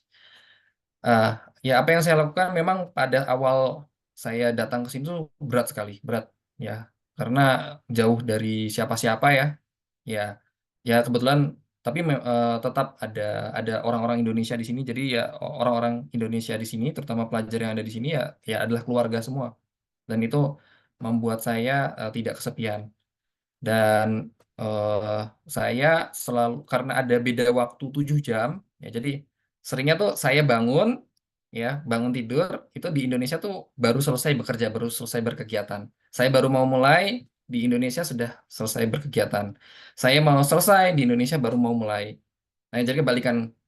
Nah, memang agak berat di awal, tapi ya kami alhamdulillah mulai terbiasa dengan itu. Ya, jadi eh, biasanya sebab apa? Ketika saya bangun tidur, ya saya sempatkan untuk nelpon, ya, sebentar, gitu ya. Kemudian pada saat siang di sana malam, di Indonesia malam itu ya saya sempatkan telepon sebentar-sebentar. Ya memang tidak bisa lama, tapi ya insya Allah eh, apa yang kita untuk mendapatkan sesuatu yang worth it ya kita perlu perjuangan ya. Dan insya Allah perjuangan kita eh, dengan ini ya akan terbayarkan ke depan. Ya seperti itu. Mungkin dari Kak Wisnu dan Kak Arita.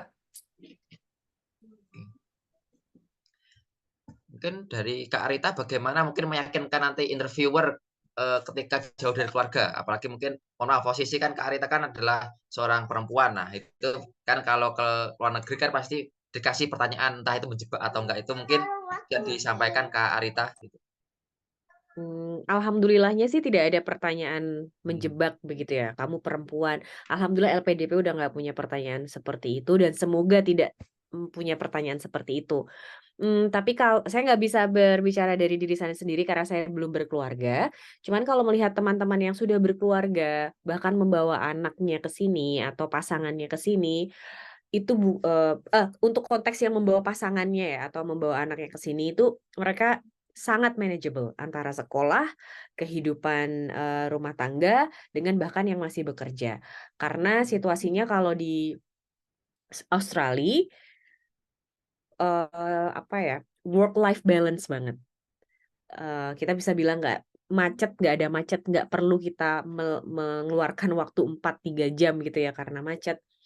dan sekolah juga lingkungan sekolah, lingkungan bermain sangat banyak sekali tempat bermain ramah anak, tempat terbuka ramah anak, sehingga beban biaya untuk mainan anak tuh hampir sangat bisa ditekan karena secara struktur dan secara infrastruktur dan suprastruktur itu sangat mendukung untuk membawa keluarga. Sementara kalau dari sisi biaya tentu saja teman-teman bisa cek lagi ya ke panduannya LPDP karena setiap periode itu selalu diperbaharui. Jadi saya nggak mau ngomong nih soal biaya karena pasti ada pembaruan dari LPDP, silahkan cek, silahkan dibaca secara detail. Tapi saya ngelihat bahwa ternyata menjadi ibu atau berkeluarga itu tidak menjadi halangan untuk menempuh pendidikan lebih tinggi.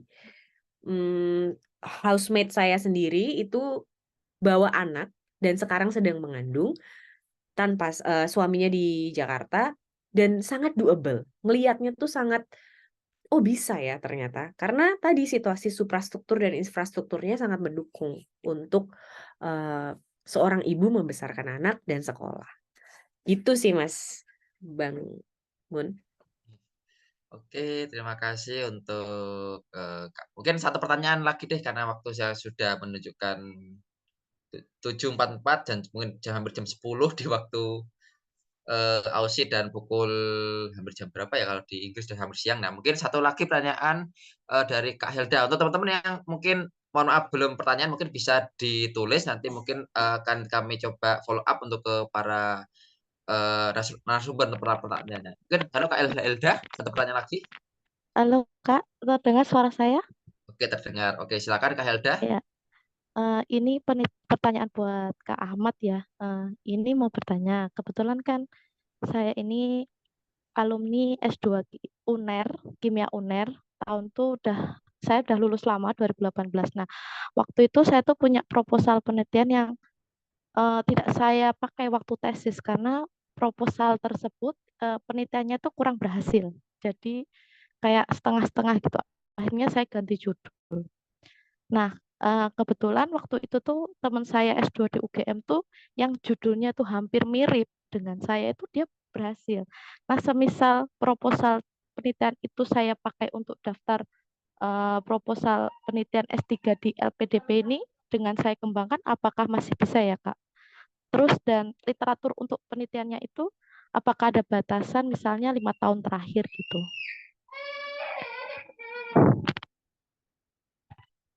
Ya begitu Kak.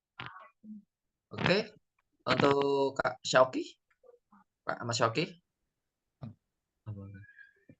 Oh ya, baik. Terima kasih Kak Helda atas pertanyaannya.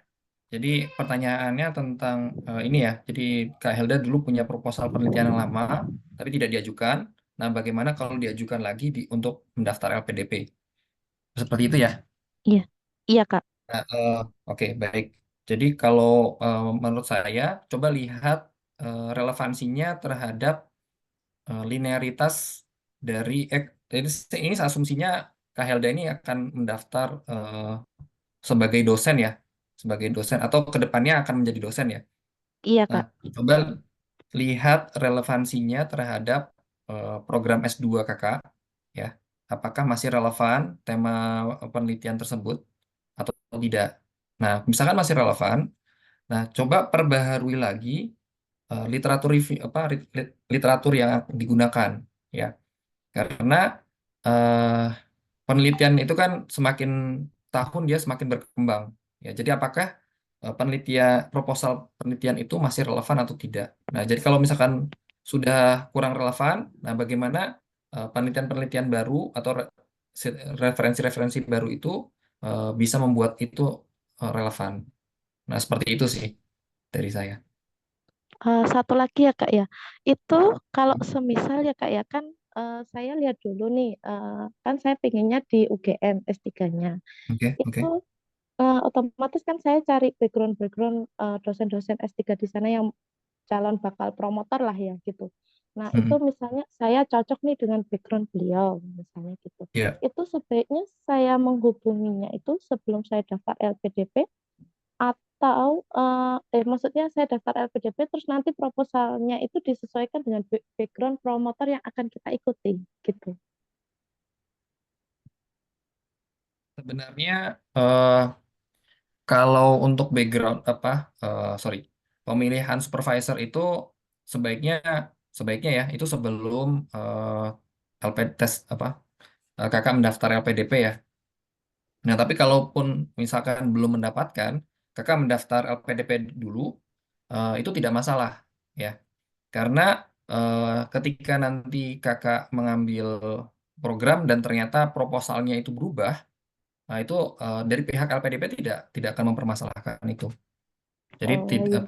tidak ada masalah. Yang jelas program studinya masih sama ya.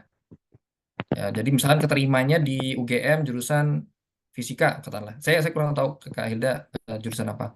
Nah, ya kakak Kimia, Kak. mendaftar di jurusan fisika juga gitu. Iya, Kak. Makasih banyak. Ya, sama-sama Kak. Oke, mungkin ingin menambahkan boleh ya. Silakan Kak Wisnu. Oke, nah, di sini kan saya S3-nya di kimia UGM juga. Jadi ada pertanyaan lebih baik menghubungi profesor dulu, promotor dulu atau enggak. Nah, ini ada saya sedikit kasih clue sedikit aja. Jadi salah satu kesiapan Mbak siapa namanya Mbak Hilda ya? Hilda, Kak. Iya. Mbak Hilda itu salah satu kesiapan apakah benar-benar siap menjadi awardee itu kesiapannya adalah itu salah satunya adalah sudah menghubungi profesor. Itu adalah salah satu bukti nyata bahwa kakak itu benar-benar memang niat, memang benar-benar serius ingin menjadi awardee. Itu sebenarnya di tes substansi itu ditanyakan apa persiapan yang sudah dilakukan. Waktu itu 2 kali pertanyaan, 2 kali saya tes gagal itu ditanya, apakah sudah menghubungi profesornya? Untuk yang pertama saya jawab belum, tadi gagal. Kemudian dari situ saya mulai berinisiatif menghubungi calon promotornya. Dan saya mencari promotor yang sesuai dengan kerelevansian dengan topik penelitian. Karena di UGM sudah di website, terutama di FMIPA, kalau di FMIPA itu sudah ada daftar dosen dan jenis penelitiannya sudah ada. Kalau tidak bisa cek di Google Scholar-nya dan sebagainya. Nah, nanti kakak bisa bisa menghubungi beliau dan mungkin bisa berdiskusi sebagai ada tips untuk proposal yang bagus itu kadang bisa diskusi dengan promotornya. Oh, ini jadi lebih menghemat ya mungkin kalau buat menghemat tenaga juga. Oh, seperti itu. Mungkin itu aja tambahan dari saya. Jadi alangkah baiknya lebih baik menghubungi calon promotor terlebih dahulu dan sambil bisa mendiskusikan topik penelitian yang akan kita buat. Jadi bisa sambil jadi kemarin waktu tahap terakhir saya itu kan saya sempat juga berdiskusi dengan profesor juga. Jadi dengan bantuan supervisor bisa hasil proposal kita tuh nggak terlalu mentah banget lah, sudah ada sedikit polesan meskipun belum sempurna proposal kita, tapi sudah ada sedikit bumbu-bumbu sedikit dari promotor kita seperti itu Kak.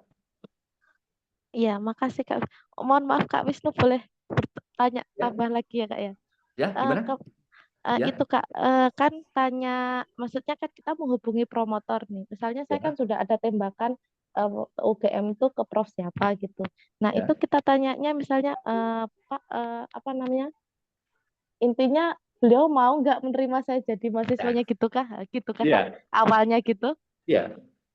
Ya jadi gitu. kita biasanya kalau di UGM kan kontaknya biasanya hanya disediakan email. Jarang di UGM itu melampirkan nomor HP atau sebagainya, tapi kita bisa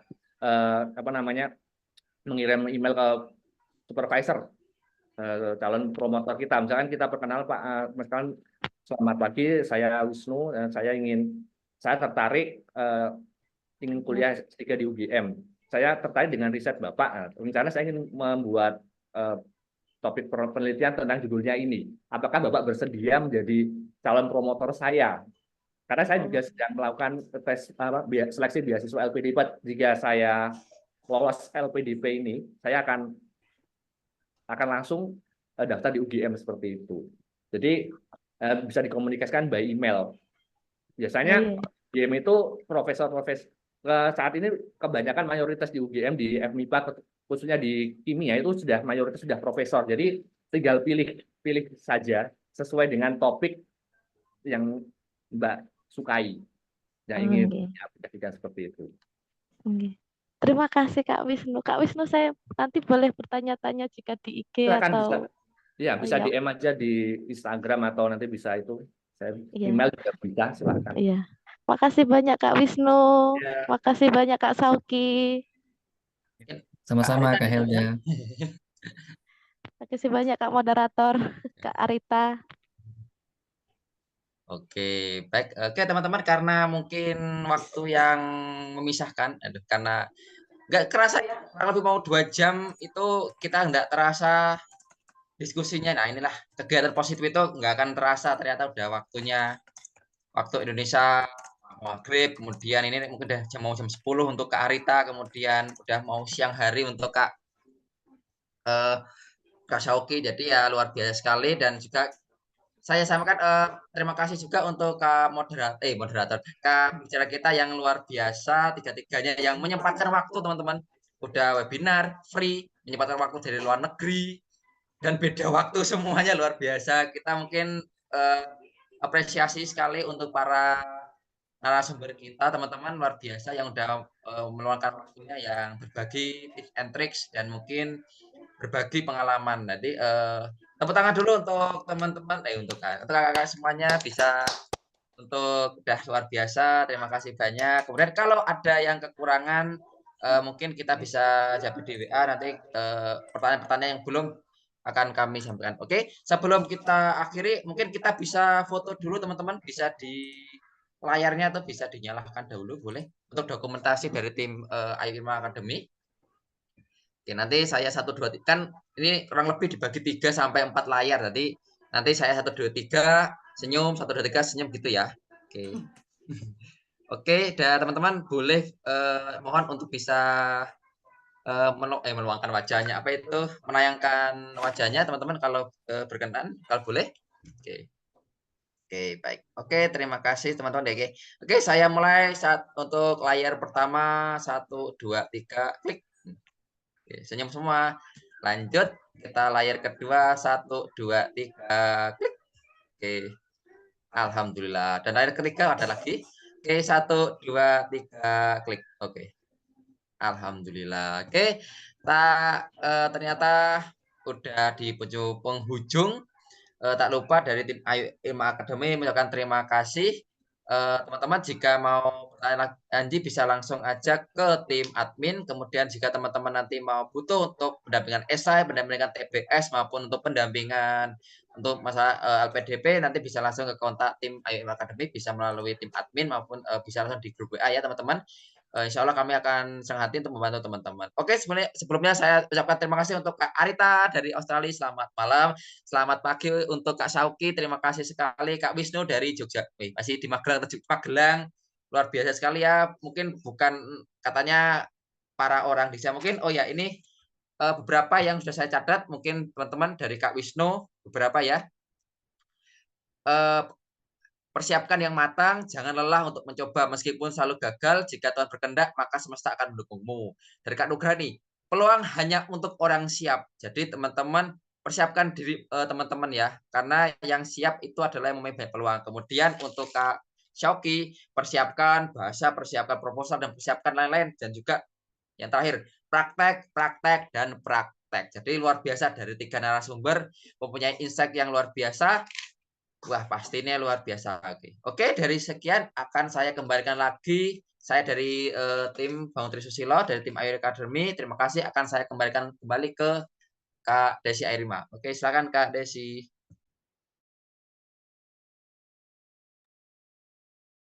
Atas pemaparannya dari para pembicara dan juga Kak Moderator. Hari ini kita sampaikan sampai di sini untuk pertemuan kita. Semoga besok kita bisa bertemu lagi di pertemuan-pertemuan selanjutnya. Kita tutup. Wassalamualaikum warahmatullahi wabarakatuh. Waalaikumsalam warahmatullahi wabarakatuh. Terima kasih semuanya. Terima kasih Kak Arita, terima kasih Kak Syauki, terima kasih Kak Arita, Kak Wisnu. terima kasih Kak Desi, terima kasih Kak Mas Syauki. kasih semuanya.